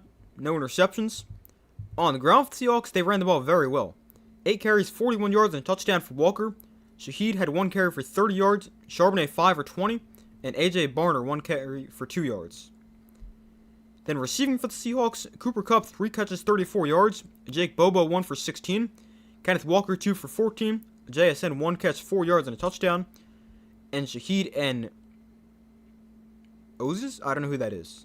The fullback? Both targeted, no catches. Then team stats from the first half. 11 first downs for the Seahawks, 9 for the 49ers. Both teams went 2 for 5 on third down. The 49ers went 0 for 1 on fourth down. Total yards is very close. 151 for the Seahawks, 149 for the 49ers. 5.4 yards a play for the Seahawks, 4.8 for the 49ers. The 49ers more passing yards, Seahawks more rushing yards.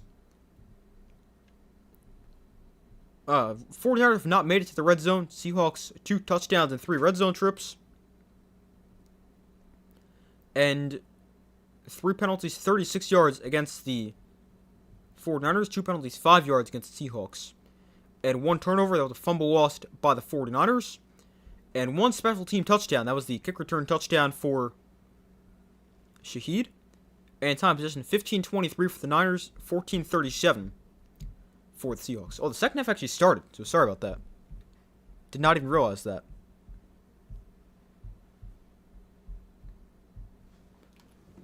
But let's change this.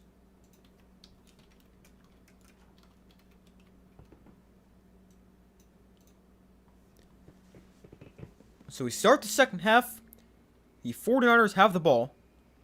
Down by 18.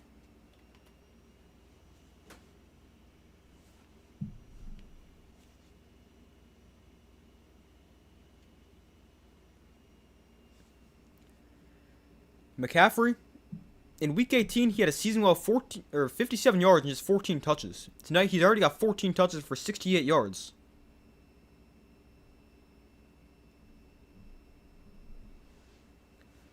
But here is a 2nd and 9 for the 49ers. Purdy going to look to throw. Purdy's got time. Purdy steps up, rolling right. And Purdy just throws it away. Brings up 3rd and 9.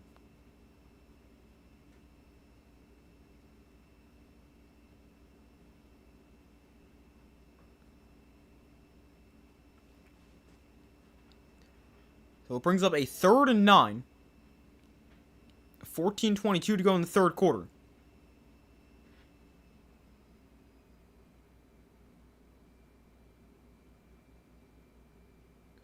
Score prediction can still happen. Come on, 49ers, and get 2 safeties. Well, possible. Pretty unlikely, though. But I guess anything can happen. But here's a 3rd and 9. Purdy going to look to throw. Purdy pressured. Spins out of it. Purdy throws downfield. It is caught by Jennings at the 44-yard line. Nice throw and catch and a 1st down. Let's see. I don't even remember. What was your score prediction?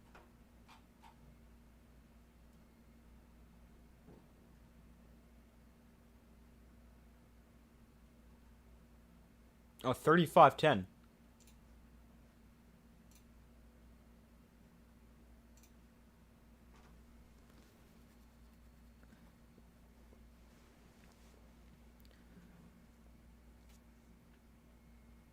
Yeah, I found it. 35-10. I scrolled back and found it. So 1st down here from the 48. Purdy going to look to throw. Pressured. Rolling right. Purdy now backpedaling back at the 30-yard line. They'll just throw it away. Brings up 2nd and 10.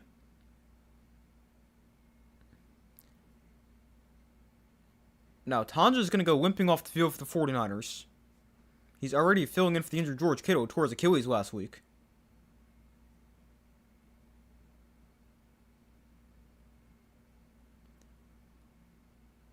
So hopefully he's okay. He goes down with a non-contact injury. He's caught 5 passes for 59 yards.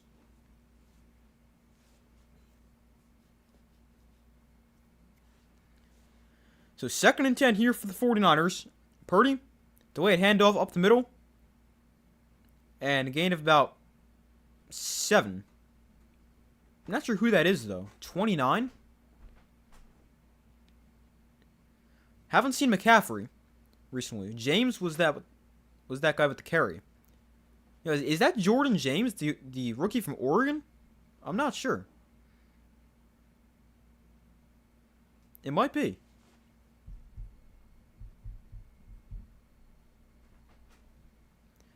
With 3rd and 3, they go back to the ground with Robinson. He goes nowhere. Stopped at the line of scrimmage. No gain. And it brings up 4th down.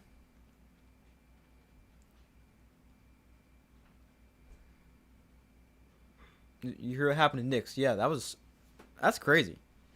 I didn't even know he got hurt, and now he's out for the year, and they're starting a backup quarterback in the AFC title game. That really stinks for the Broncos. But here is a 4th and 2. The 49ers going to go for it. They're 0 for 1 on 4th down today. Purdy gonna look to throw. Purdy gets pressured and sacked. Back at the 40-yard line, Leonard Williams with the sack. And Purdy goes down, and Seahawks defense forces the turnover on downs. Leonard Williams, who's just been extremely consistent throughout his entire career with a big sack right there. And Purdy goes down back his own 40-yard line.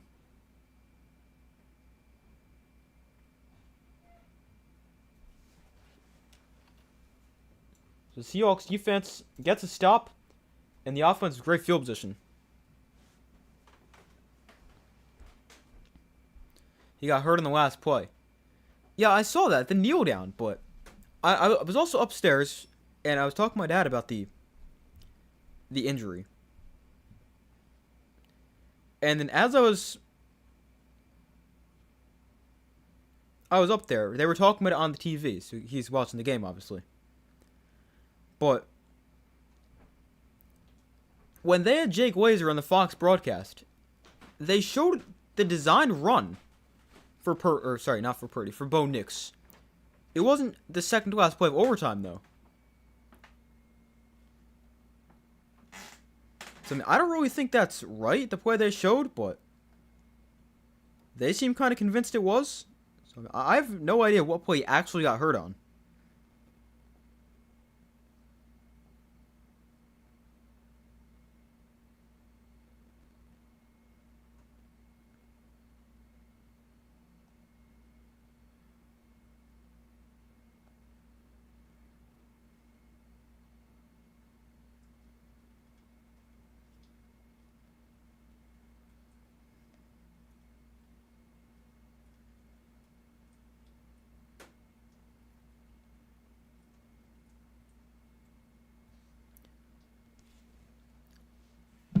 Alright, sorry. I just saw this and I was shocked. Yeah, and that's crazy. I didn't even know he got hurt. And now he's out for the year and they got a backup quarterback.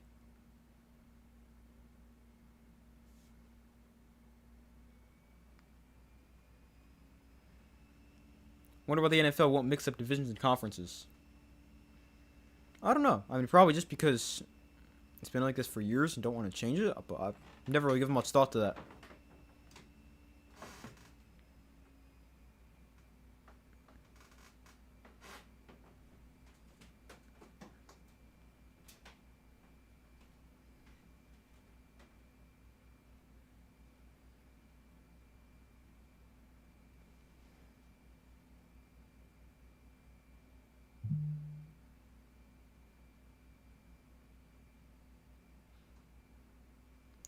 But Seahawks with the ball back on the 49er 42-yard line for their first possession in the second half.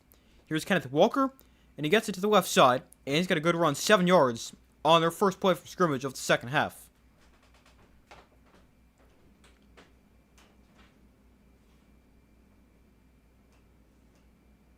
So it brings up 2nd and 3.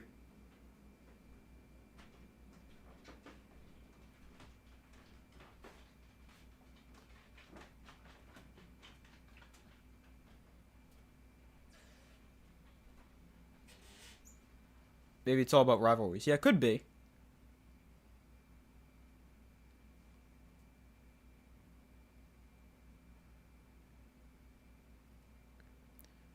Darnold looks to throw over the middle. Oh, wow, what a throw. Got to Kupp to the 24-yard line.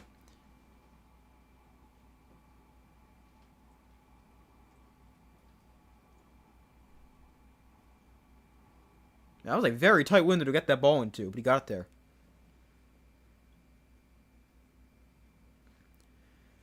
Yeah, I would say they probably just haven't changed conference divisions because, like, you obviously got all that history with all these teams and how they've played each other for so long, twice a year. Just don't want to change that.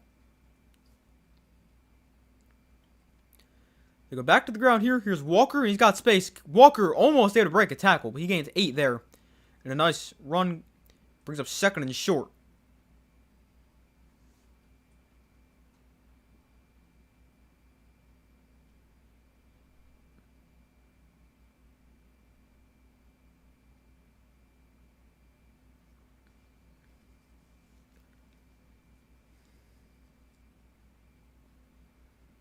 But here is a 2nd and 2.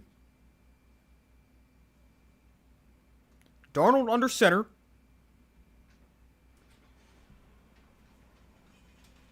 They go I formation. And another handoff for Walker. And Walker close to the first down.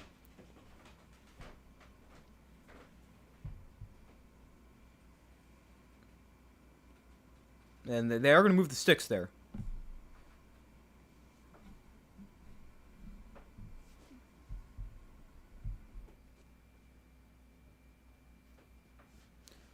So McCaffrey has a stinger. He's questionable return. And for Tonjes, it's a foot injury. And he's also trying to work to get back in the game.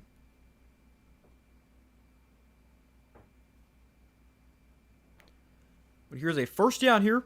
Darnold gets pressured and dropped for a sack. Yeah, hit hard. Darnold got rocked. And he goes down for the sack.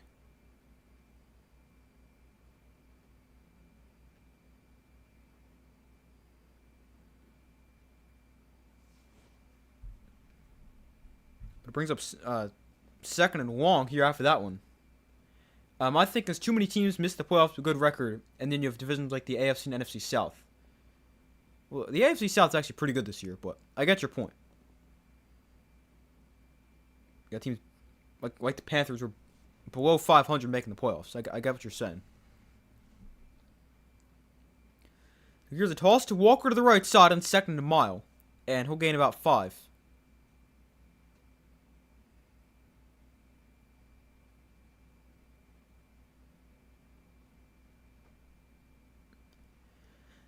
But I feel like you're always going to have some kind of problem where you're going to have some divisions who are better than others. It's just going to change throughout the years.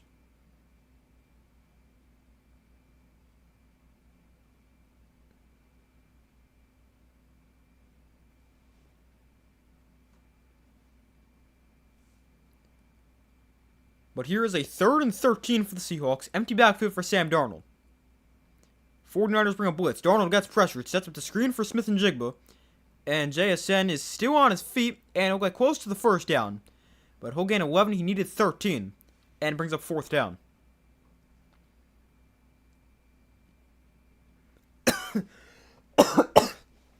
Excuse me.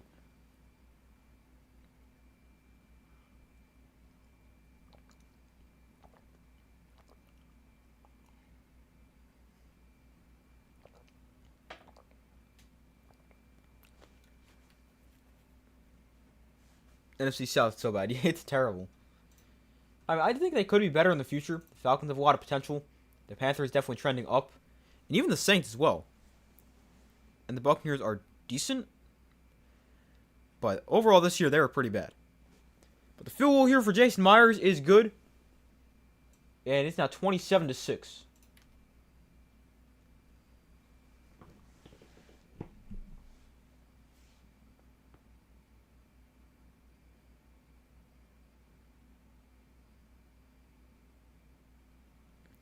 Didn't the Saints once win the NFC South with a 7-9 record? They could have. I don't really remember that.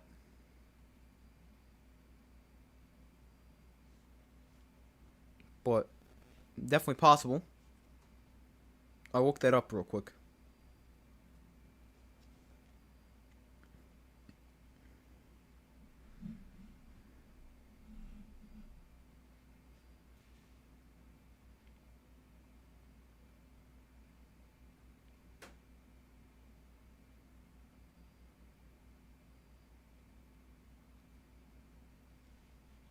But we got the ref report and what the ref had to say about the 2 calls at the end of the game for the Broncos-Bills game. I'm going to read that in a second.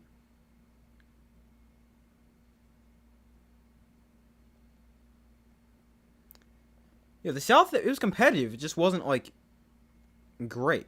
Because, like, obviously you have teams... You had 3 teams go 8-9. And the rest went... The Saints went 6-11.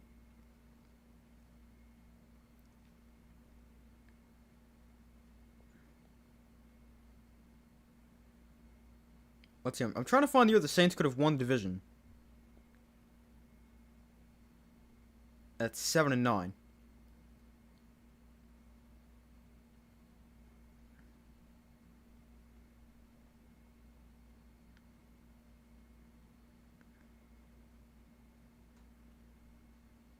Oh, here we go. The Panthers won it in 2014. It's 7-8-1. So that's pretty bad. But I haven't found the Saints at 7-9 yet.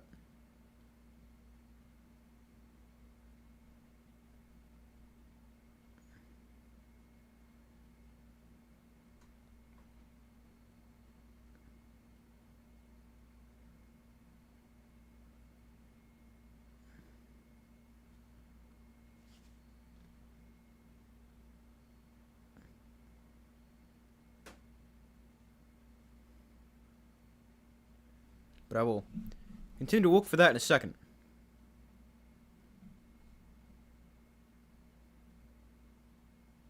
Actually, I just found a list. Back in 2002, I can't find anyone who won at 7-9. The worst is 9-8-1, or 8-9 this year. But the kick is going to be returned from the about 8-yard line, and more on the return brings it back to the 31. Maybe that's the one I'm thinking of. I remember a 7-win team making the playoffs. Yeah, it definitely sounds like that'd be from the South, because their teams are, not the greatest. But winning 7 games to make the playoffs is, like, insane.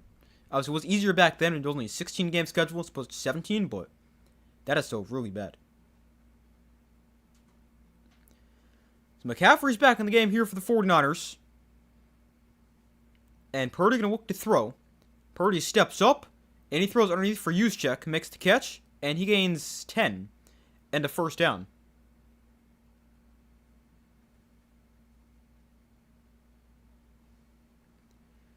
Panthers you're impressed with. Yeah, I was impressed with the Panthers last week as well. I did not really expect them to be that competitive.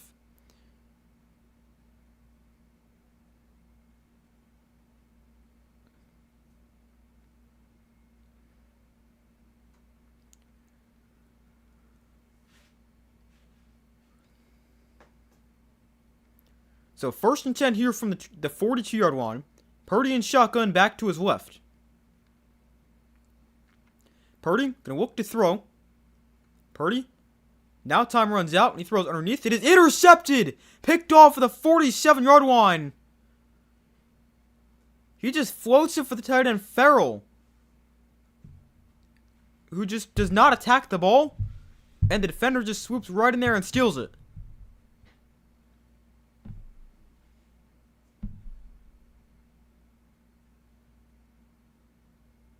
Wow. So it is now 27-6. And the Seahawks get it back. Up 21. And an opportunity to add to that lead.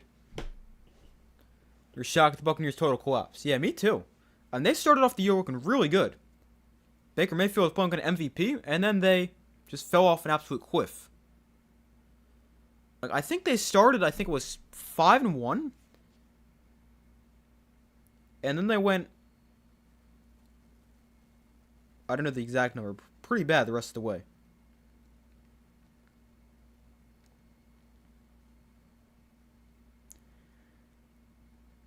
Yeah, they started off 5-1. Even 6-2. But then they just lost a lot of games.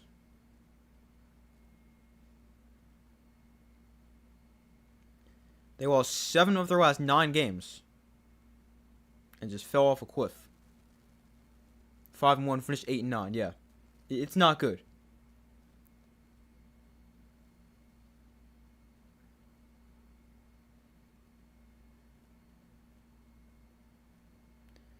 Alright, here we go. So the Bills-Broncos pool report on the interception and the pass interference. So the first one is they asked the ref, what did you see on the pass to Brandon Cooks that was ruled an interception by Jaquan McMillan? So the ref says the receiver has to complete the process of a catch. He was going to the ground, as a part of the process of a catch, and he lost possession of the football when he hit the ground. The defender gained possession of it at that point, and the defender is the one who completed the process of a catch, so the defender was awarded the ball. And he confirms the ball never hits the ground during that sequence at all. So that's the first thing. Then the next question, can you take us through the 2 pass interference penalties in overtime? So he says the first one, 2nd and 10, at the Denver 47, was an arm grab. The defender held the receiver's right arm down, which prevented him from going up for the pass with 2 hands. He was attempting a one-arm grab of the ball, and so that restriction of the right arm was why pass interference was called. And then the second one, he says the second was early contact and an arm grab that materially restricted the receiver.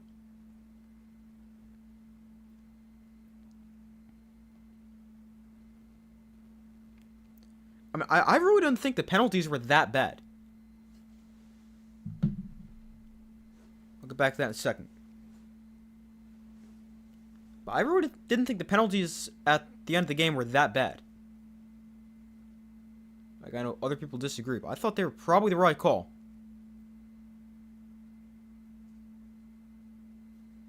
Thank you for streaming.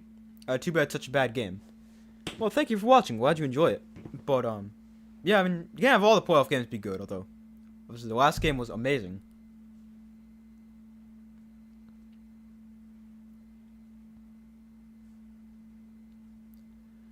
But here is a 2nd and 6.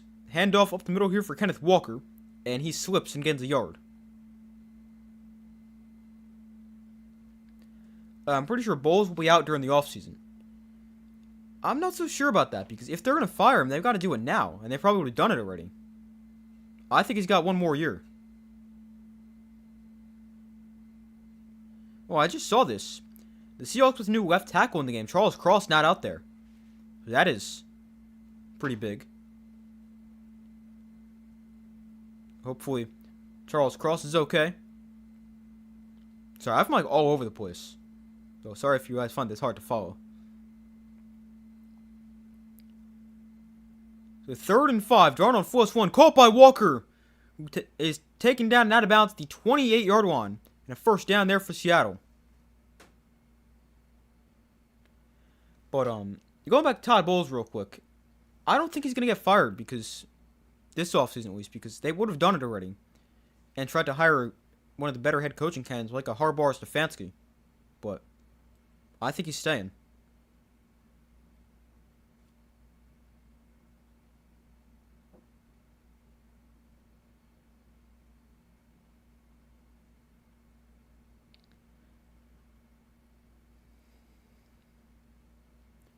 So 1st and 10 here for the Seahawks from the 27-yard line. Here's a handoff to the left side. First Shaheed trying to turn the corner and does not get there. He's stopped for also 3 in the play. D. Winters with the tackle.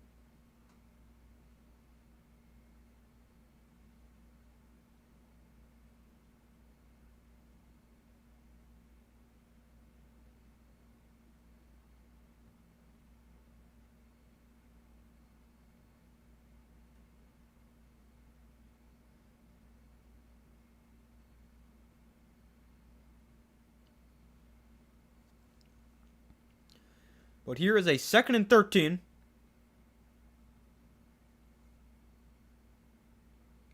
Empty backfield for Sam Darnold. Gonna look to throw. Darnold throws outside, wide open, caught by Kupp. He's played a nice game. And he gains 15 in Seahawk first down.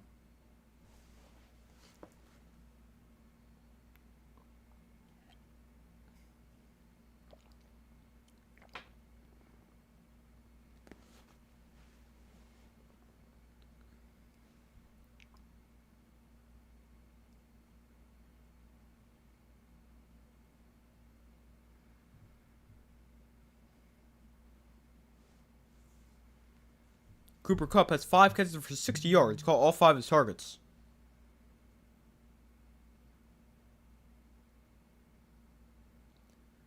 So Darnold under center. Got a back behind him. They just get the playoff. Actually, no, they didn't get the playoff. The Seahawks call a timeout before they snap the ball.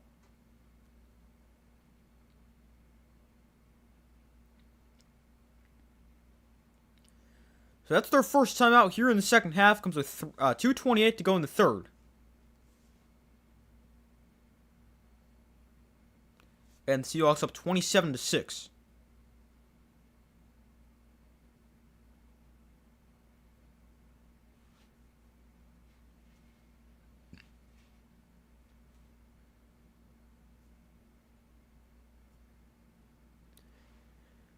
So the Seahawks will face either the Bears or the Rams, and they'll be at home, regardless of who they play, assuming they hold on to win this game, and you would imagine they will, considering they're up 21.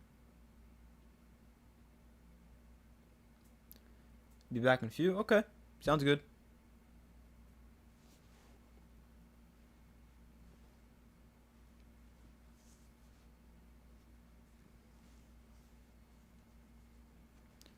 So Darnold going to hand this off here. Walker breaks the tackle when he scores again. Kenneth Walker, his third touchdown. No, third? Second.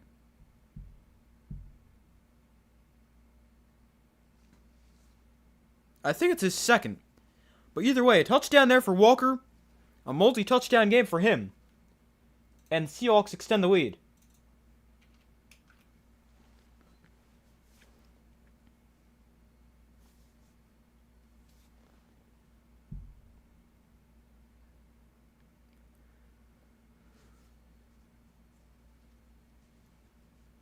But a nice run right there for Kenneth Walker.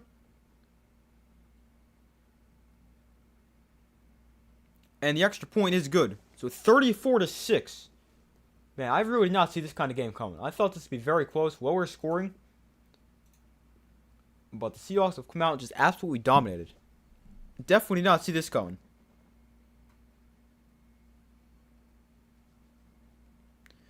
$34-6 with 2:23 to go.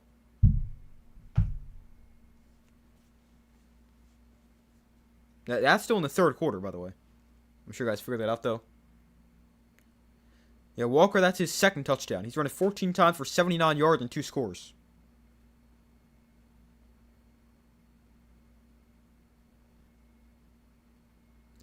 Seahawks as a team, they've got 252 yards, 128 rushing, 106 passing.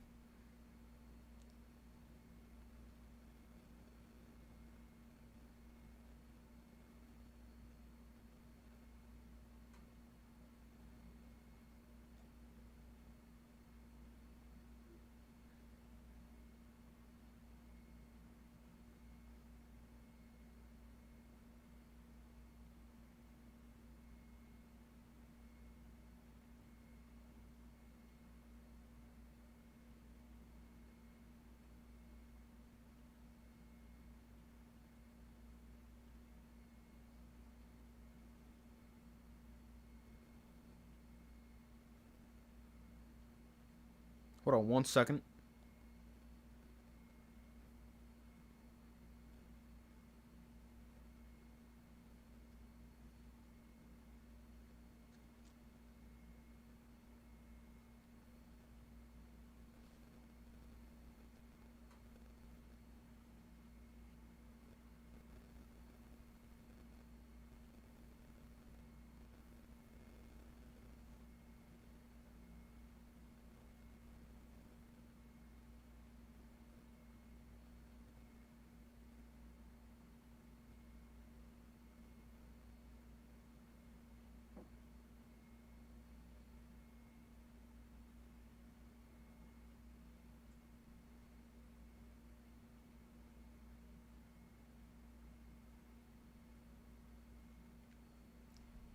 Hold on 1 second. Just checking something real quick. But the Seahawks, they've scored on 5 of their 6 possessions so far. After a 47-yard scoring drive on that one, they're now up 34-6. With 2:23 to go in the third quarter.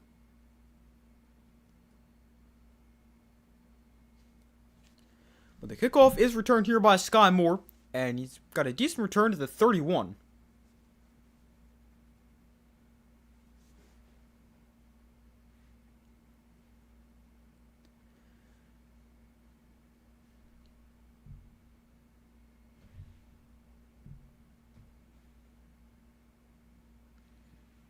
But let's see what the 49ers can do on this next possession.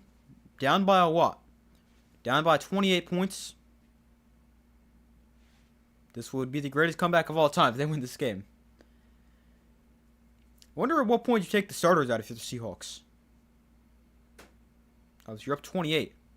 Still the third quarter, but up 28. Want to keep them fresh for next week. Make sure nobody gets hurt.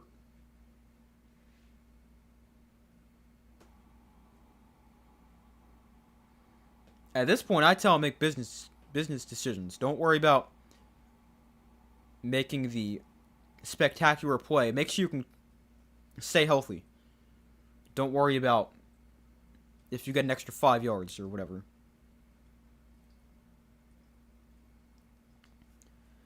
But it's a 2nd and 12. Purdy and shotgun going to look to throw. Purdy rolling right on the move. Purdy is going to gain about 7 on the scramble.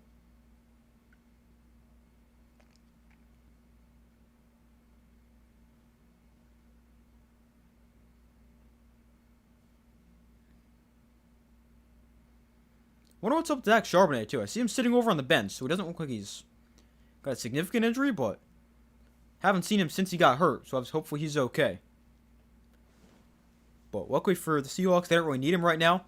They've got a great other running back as well, with Walker.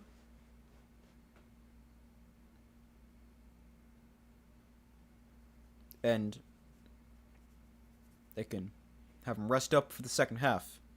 And then so he can play next week. Oh, here's a drop by Jennings. At the 45-yard line, it's dropped. Purdy with an accurate throw, but Jennings drops it. It's 4th down. With 50 seconds left in the third quarter.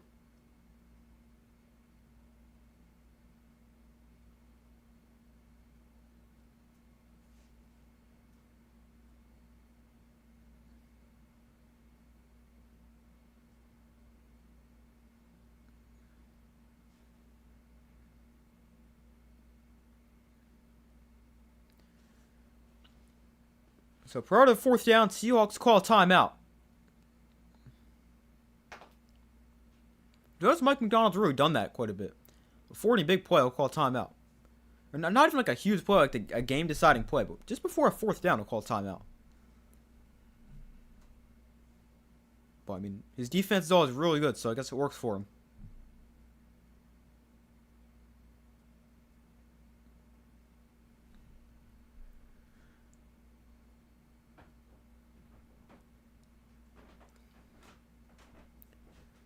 But 34-6, the 49ers will go for it because, well, why not?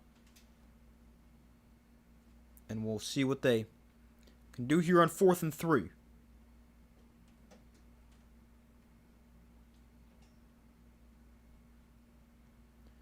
So Purdy and shotgun, McCaffrey to his right. 49ers are 0 for 2 on 4th down. Purdy going to throw. Purdy gets pressured. Purdy back his own 20. Still on his feet. Purdy on the run. He's just going to chuck it downfield, and it is incomplete. He's trying to give somebody a chance. Kendrick Bourne ended up being the intended receiver. There's about 4 defenders in the area. It got broken up, and Seahawks take over on downs. Again. For the 3rd time today. They forced a turnover on downs. This is an impressive play by Purdy, just to be able to make something happen. Because there is nothing there for him. It is 34-6. And Seahawks get it back with about 30 seconds left in the third quarter. I'm doing the wrong thing. I'm changing the quarter, but it's not time to do that yet.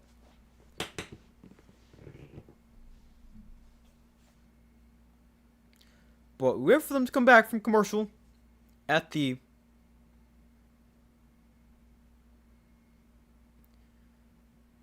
or almost at the end of the third quarter. We've got 41 seconds left in the third.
Hold on 1 second.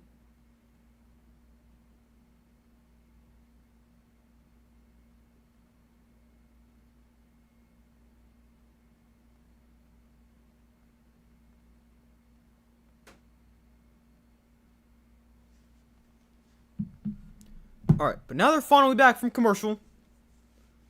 We got the Seahawks getting the ball back as they forced the third turnover on downs of the game for the 49ers.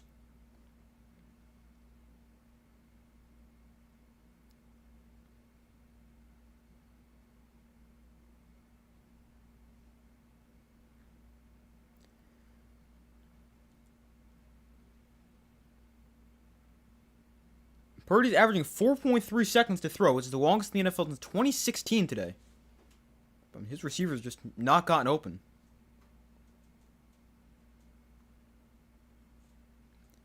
So here's a handoff. They go back to the ground. Kenneth Walker. So the starters are still in there for the Seahawks. And Walker gains 12 down at the 25-yard line. And another first down. Well, I think this definitely should be the last drive for the starters, especially if you score again. If you go up 41-6, especially in the fourth quarter, you got to take your starters out.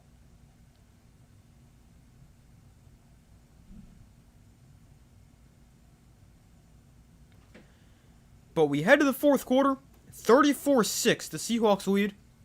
And they've got a first down deep inside 49er territory, looking to add to that lead, as they got it on the 25. But another dominant performance for the Seahawks, and there's still a quarter left in this game. But they are well on their way to the NFC Championship game. So we will see the Seahawks hosting either the Rams or the Bears. That would be pretty interesting. For the Rams, that'd be the third time they'll meet this season. Obviously, the home teams won the first two. And then as far as if they play the Bears, I don't think they've played the Bears.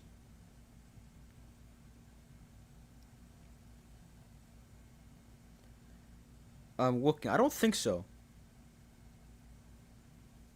No, they did not play the Bears. So that would be pretty interesting.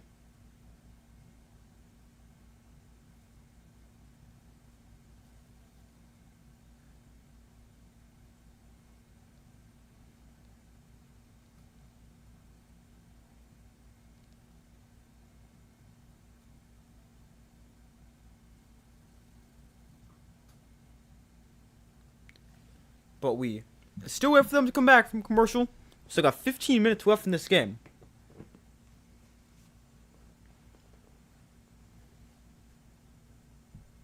BTA, it has not been close.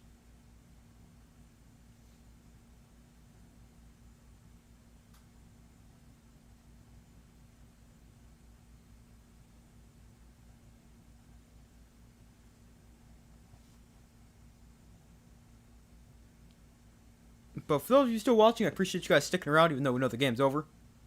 So, just thank you guys for that.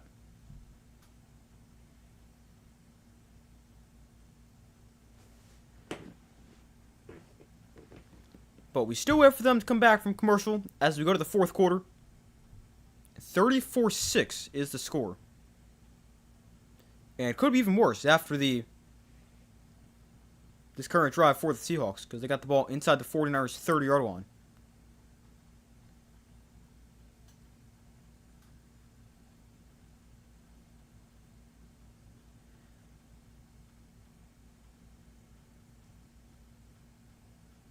Who do you want the Giants to draft?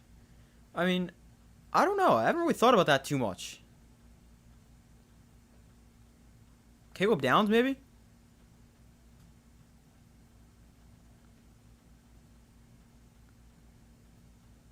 I've seen a lot of people say receiver, either Jordan Tyson or Carnell Tate, but I don't really think we need a receiver. At least top 5, or wherever we're picking, top 10 again. So first down, here's a handoff to Walker up the middle, and he's got another 9, maybe 10 yards. Actually, give him 15 as he gets pushed from the offensive line inside the 10 to the 8-yard line, and a first down.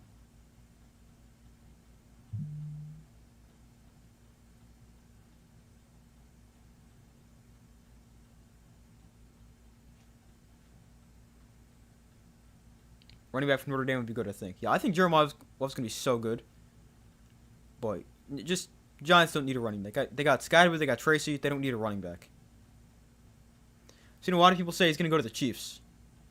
Or the Chiefs should take him because they don't really have a running back. They got a high pick. That makes a lot of sense.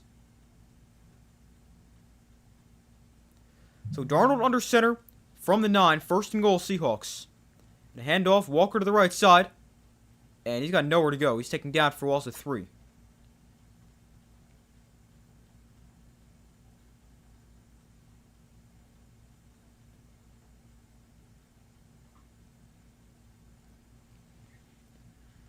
But, I mean, the Giants, what they really need, they need a corner. But I don't really think there's any, like, top 10 caliber corners in this draft. At least none that I can think of right off the top of my head.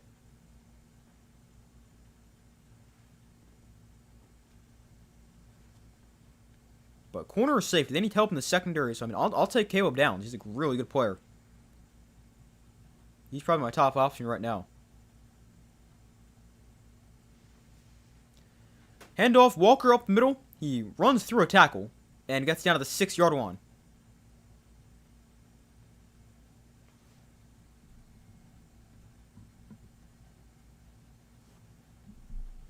I want to pull up some mock drafts right now and see what people have us doing.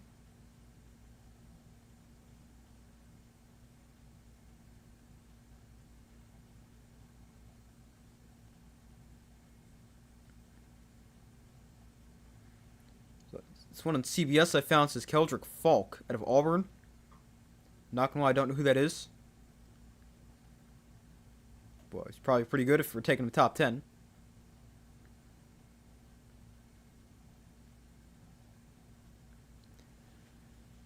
Downs could be a stud. Yeah, I think he's gonna be a great player. Another one says Carnell Tate right here, which I get it. I mean, he's a nice player. I just don't know if we really need another top 5 receiver. But third and goal here for the Seahawks. Walker gets the carry. He's in for his 3rd touchdown. And the Seahawks have hit 40 here in the playoffs. Walker runs it in for his 3rd touchdown. And it is now 40-6, about to be 41. Man, I definitely did not see this kind of game coming.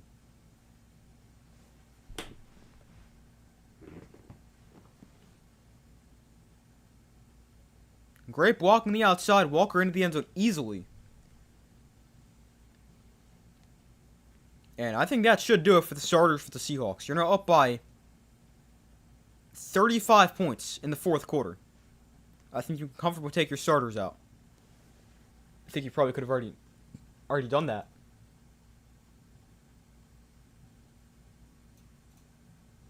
But now I think it's definitely safe. I can't see who stops the Seahawks now. Walk time. Yeah, definitely time to go to the backups. But yeah, I mean, if the Seahawks play like this, it is going to be tough to stop. This is so bad for the 49ers. Yeah, it is not looking very good. Down 35 points. Tate and Neighbors could be nice. Yeah, I mean, so here's what I think with Carnell Tate or Jordan Tyson. Or even Mekhi Lemon, if the Giants want to go him in the 1st round. At number 5. So we've got Neighbors. He's obviously great. He's a top 10 receiver in the NFL. Even coming off the injury. But now, the problem is we got Wan'Dale Robinson. He's a free agent. I don't know if he's going to end up getting re-signed. I would like to bring him back. But the real problem with the Giants, they paid Darius Slayton last offseason, which is not worth it. Because, I mean, the guy's is not very good. He drops every pass he has thrown to him. And they're paying him $13 million a year to drop passes. So, I mean, I would have loved that you can give a similar contract like that to Wan'Dale Robinson, who had over 1,000 yards this year. And then you could go draft Carnell Tate or something like that. But you've got Slayton, and if you want to bring back Wan'Dale Robinson, there's no space for another receiver. Although, I don't know if the Giants necessarily want to pay him.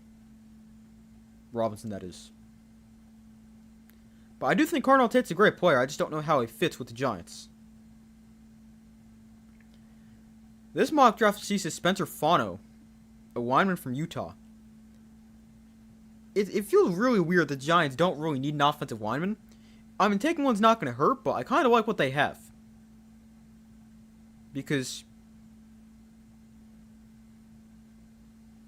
I mean, I kind of like the offensive line. You got Andrew Thomas, who's really good. I think he's like one of the most underrated players in the NFL.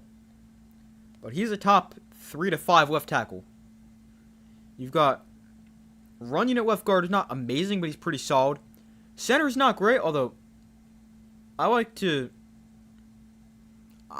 see John Michael Schmitz get another year. He showed some improvement from last year to this year. I think that if that improvement continues, that could be nice.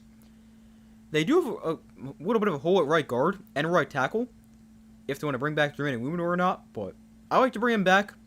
And they've got a 5th round pick from this past year, Marcus Bowe. They could play at right guard. So I kind of like that.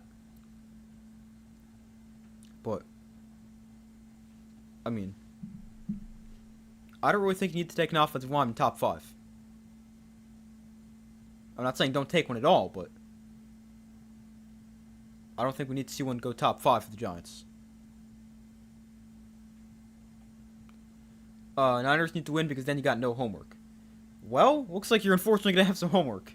But that'd be nice, but definitely does not look very good.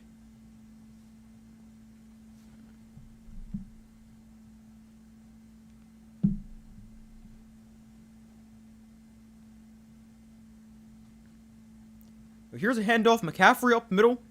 He gains 8. And a good start to drive for the 49ers.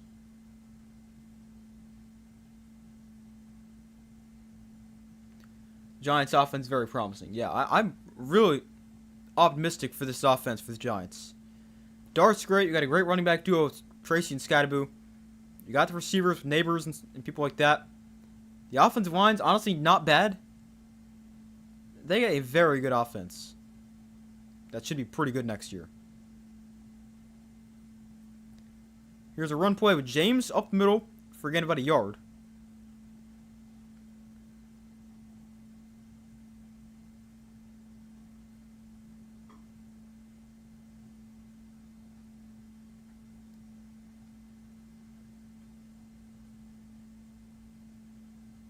And now you're bringing Harbaugh is bringing Monken with him as well. He's a great offensive coordinator. He's helped Lamar Jackson some of the best years of his career. So, I mean, I'm really hopeful for this offense next year. Purdy with the sneak here on 3rd and short. He gains 3 and a first down.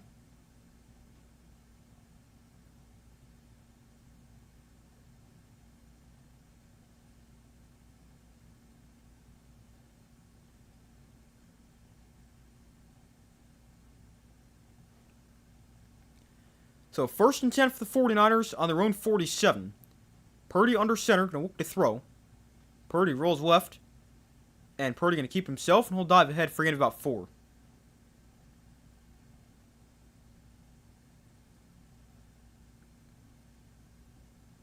Have any confidence in them making the playoffs? Honestly, yeah. I do.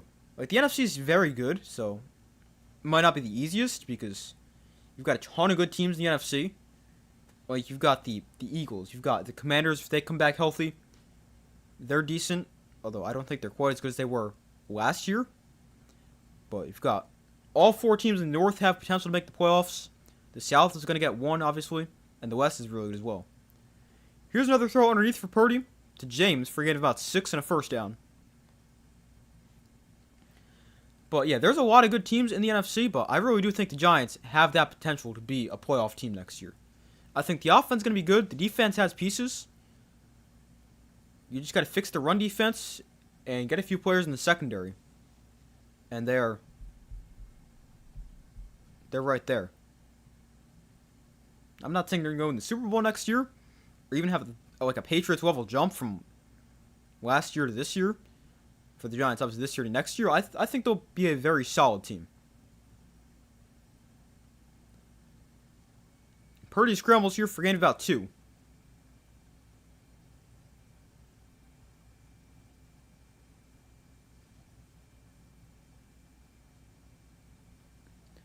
But, I mean, I don't think the Giants are going to come out and win 13, 14 games like we've seen with the Patriots, or even 11 like the Bears, under a first-year head coach. But I think they could easily go win 8 or 9.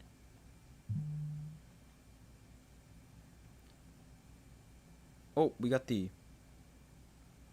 Oh, what just happened? Why did it skip ahead like 10 seconds?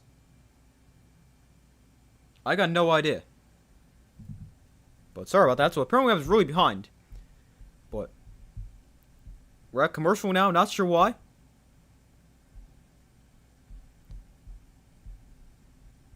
But we're apparently at a commercial break. So I don't know why it just skipped ahead so far.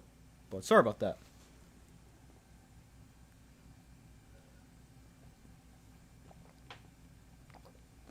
I feel the same way, especially since the Eagles and Cowboys are struggling to get things together.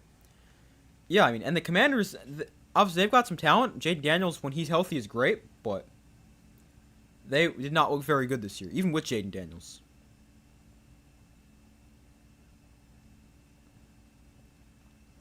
But the NFC East is going to be a very tough division. I mean, all 4 teams have the potential to make the playoffs. Now, obviously, all 4 aren't going to make the playoffs most likely, but it's still 4 very solid teams.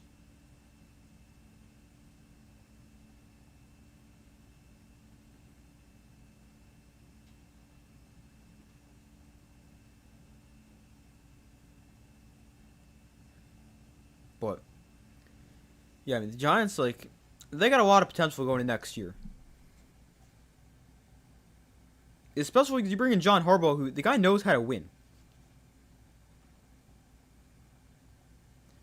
Like, he got fired this year because the Ravens won 8 games. The Giants have won 8 games over the last 2 years combined. So, like, it's going to be so nice actually winning games.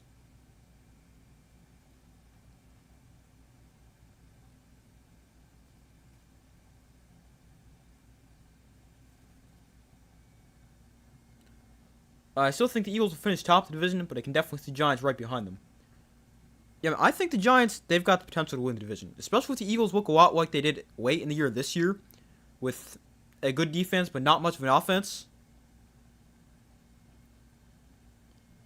They can definitely go win the division. I'm not saying it's going to happen, but it's very possible.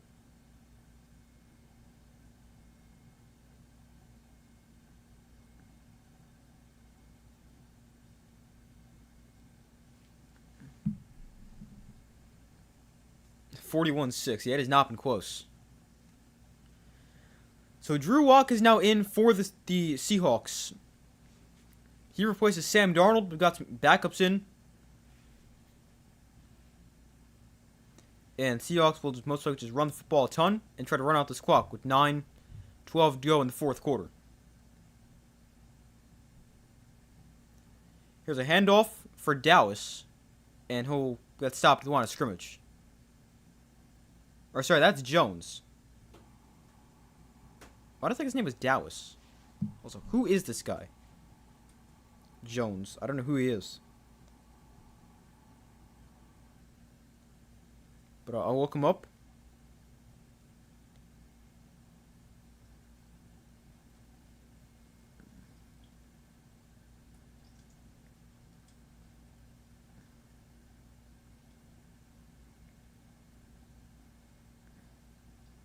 Oh, it's Velus Jones. I never knew he moved to running back. He used to be with the Bears as a receiver, and he was terrible. So he got moved to running back apparently. Now he's with the Seahawks. I never knew that. But he runs it again here for a gain of about 3.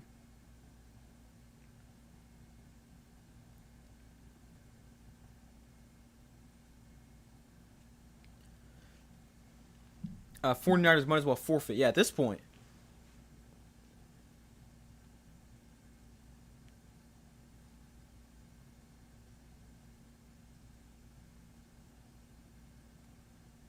I mean, you're down 41-6 with 8 minutes to go. 10 wins is possible. I think sweeping the Commanders and Cowboys is very doable. I mean, sweeping might be a little extreme, but I mean, if they can at least split the season series with both those teams, which I think is definitely possible, looking pretty solid. Like, I'm going to pull up their schedule for next season.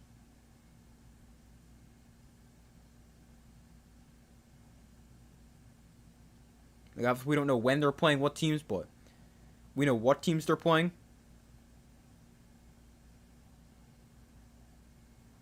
So I'll still pull that up. But it's 4th and 9 for the Seahawks. They'll punt it away and give it back to the 49ers. Oh, I never even changed the ball marker. So I'll just keep it there then.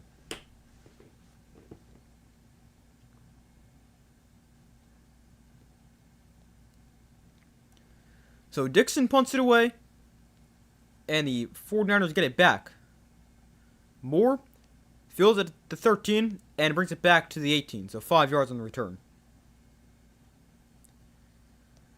Alright, so let's go over the Giants' opponents next year. We've got... Is this one of the biggest blowouts in a playoff game? Could be. I mean, I'm not completely sure. I'll look it up in a second. But the Giants next year, we get the Cowboys, Eagles, and Commanders at home, obviously. And on the road. Actually, I'll get to that next commercial. But I think we can definitely go win 8 to 9 games. Here's James, who gets it to the right side here. Both teams just going to continue to run the ball to run out this clock. Oh, Mac Jones is in for the 49ers. So Brock Purdy's day is done. He's an interesting one. I wonder where he's going to end up.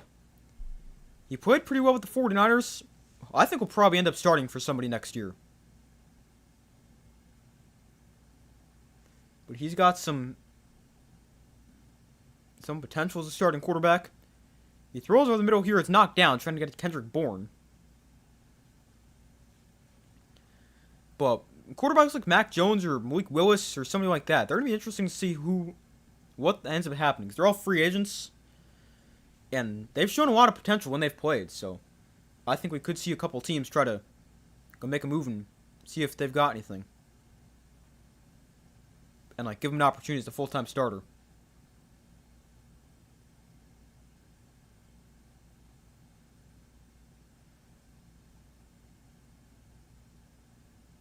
But Jones going to look to throw again. 3rd and 5. Jones rolling right. And on the run. Mac Jones going to try to run for the first down. He lowers the shoulder and gets it. Don't tell Mac Jones it's 41-6. He still thinks it's 7-3. And he's got a first down.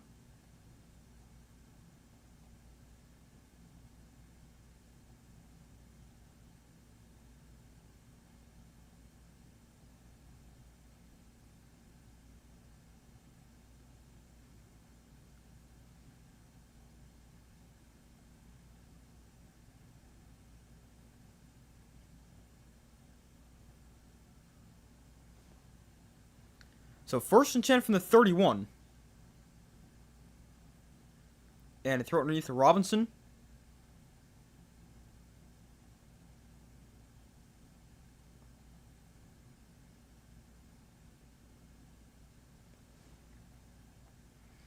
Didn't the Broncos beat the Panthers 50-10 in Super Bowl 50 or something like that? No, I think that game was actually pretty close. I think that was 24-10, if I remember. But I remember a couple years before that, the Seahawks beat the Broncos 43-8 in the Super Bowl. That was a Super Bowl involving the Broncos. That was a blowout.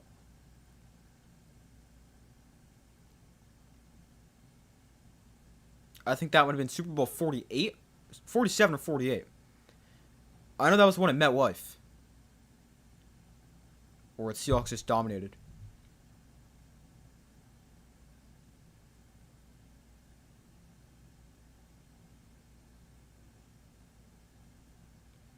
But 3rd and 6 here, Jones looks to throw.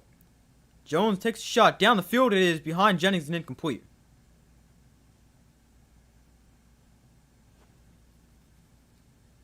I don't know why you're still throwing the ball. Just run it and run out the clock.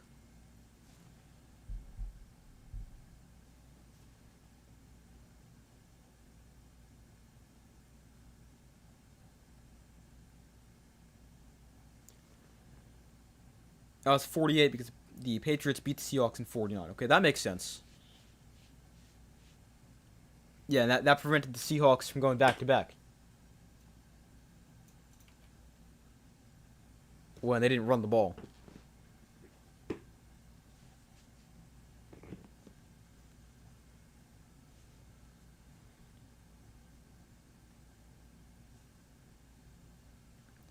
punt is away. It's fair call at the 13 by Shaheed. And 4:23 to go in the fourth quarter. It's where the Seahawks get it back. That would have been a bigger spread. Thank you. I think it's actually the same as this, right? 40. Yeah, 35-point spread. Because you add 2 to both sides. 43 to 8. 41 to 43. 6 to 8. But here, I'll look it up. I definitely know there's bigger blowouts than this.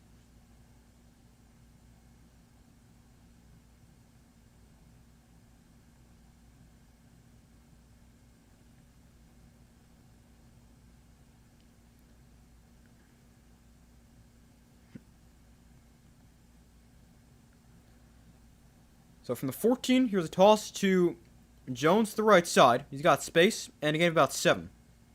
Holy cow.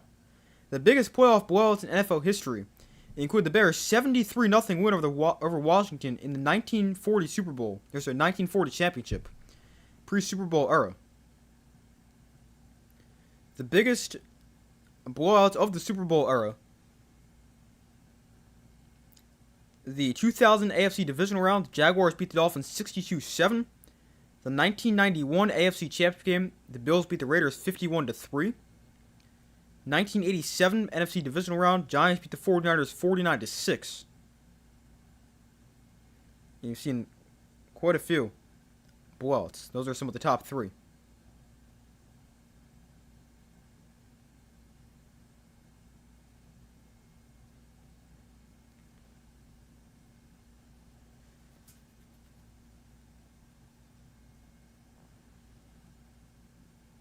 But a 55-point spread is the biggest playoff blowout of the Super Bowl era.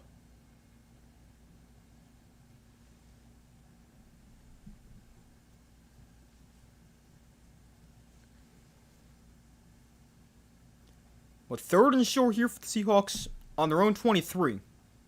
Lock under center, Jones the back. Bring guy in motion and hand it off. Jones stopped the line of scrimmage for no gain. That's crazy. Thank you. Yeah, you're welcome. Yeah, that is crazy. Win a game by that much. 55 points. You see a lot of games with not even 55 points combined. And then to see a team win by 55 is insane. The 49ers will get it back. And Seahawks will punt it again.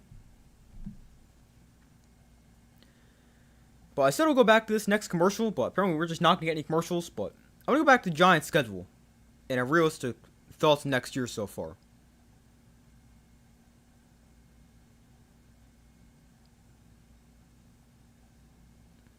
But I'll go back to that in a second. Or actually, at the commercial for the 2-minute warning. Sky Moore on the return trying to change the field, or flip the field. Not going to happen. As he goes backwards back to the 21-yard line. Sadly, we don't see many teams hit 50 these days. Yeah, really. College you do, not in the NFL. Team's too balanced. Niners need to rebuild the offense a little. Yeah, they need to rebuild. The big thing is they need to stay healthy. That's the problem with them. They just have so many injuries every year.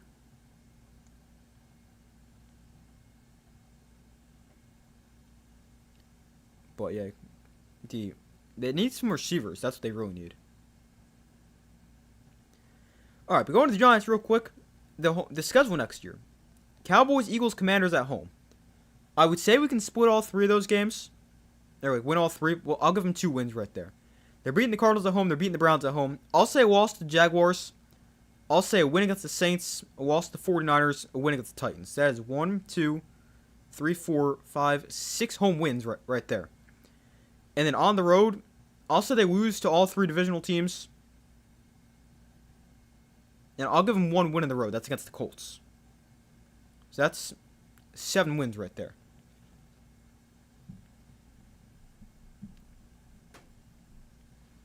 Because their road opponents are pretty tough.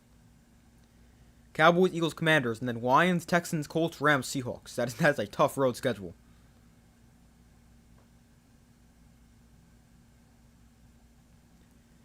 Patriots' schedule next season looking a little bit tough.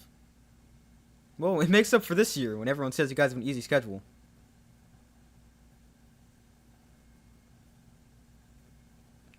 But I think you guys should be fine. You guys have a great team. Here's another handoff up the middle for another 3 yards and a first down.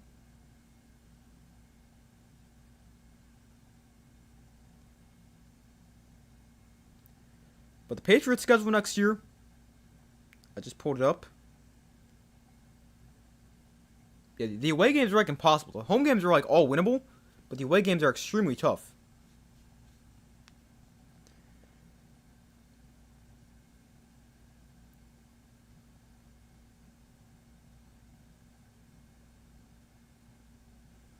So 3rd and short here for the 49ers. Jones under center.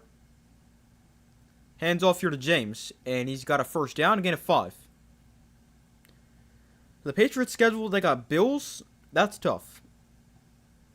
They got at the Bears, that's tough. At the Lions is tough. At the Chiefs, probably pretty tough, depending on when that is, if they have Mahomes back or not. At the Chargers is tough. At the Dolphins, probably not. Then home against the Bills, Dolphins, and Jets. Home against the Broncos, Raiders, Packers, Vikings. At the Jets, at the Jaguars. Home against Steelers, at Seattle. Yeah, that's a pretty tough schedule.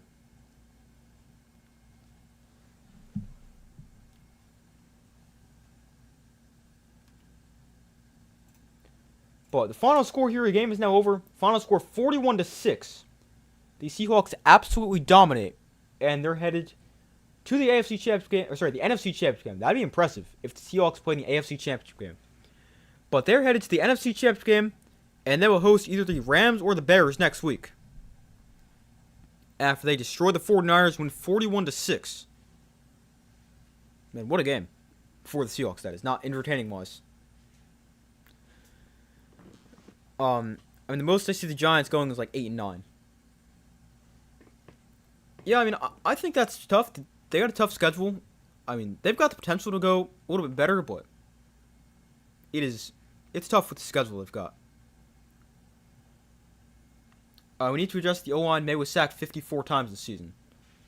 Yeah, you guys did from last year to this year. It's definitely some improvement, because last year you guys couldn't block anything. But, I mean, you guys still need a better offensive line. But, I mean, you guys have some pieces up there. Will Campbell is a good player at left tackle. Your left guard's pretty good, too. I forget his name. Wilson or something? I forget there's... Jared Wilson, maybe?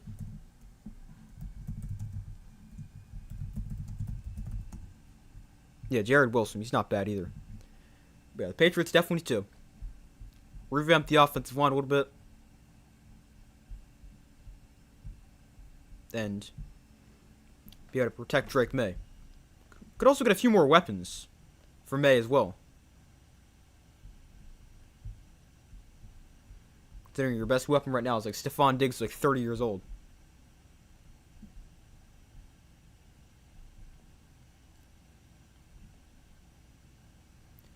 Who's winning the Rams-Bears game? I took the Rams. I took them 33-29. I think that's going to be a great game.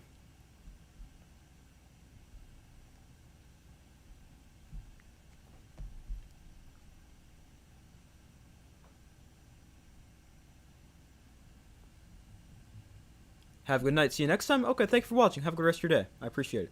You watching. But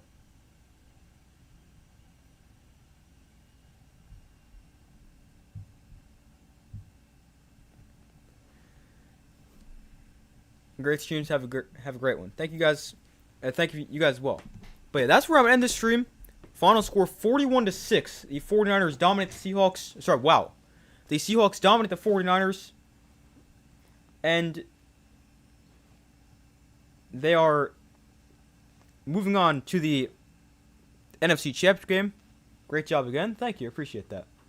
But yeah, thank you guys for watching. Glad you guys enjoyed it. I hope you guys have a great rest of your day or night. I'll be streaming both games tomorrow at 3 for the Texans-Patriots and at 6:30 for the what's the other game? Rams-Bears. So I'll be live for both games tomorrow. But thank you guys for watching. Hope you guys enjoyed the stream. Hope you guys have a great rest of your day or night. And I will see you guys in the next video.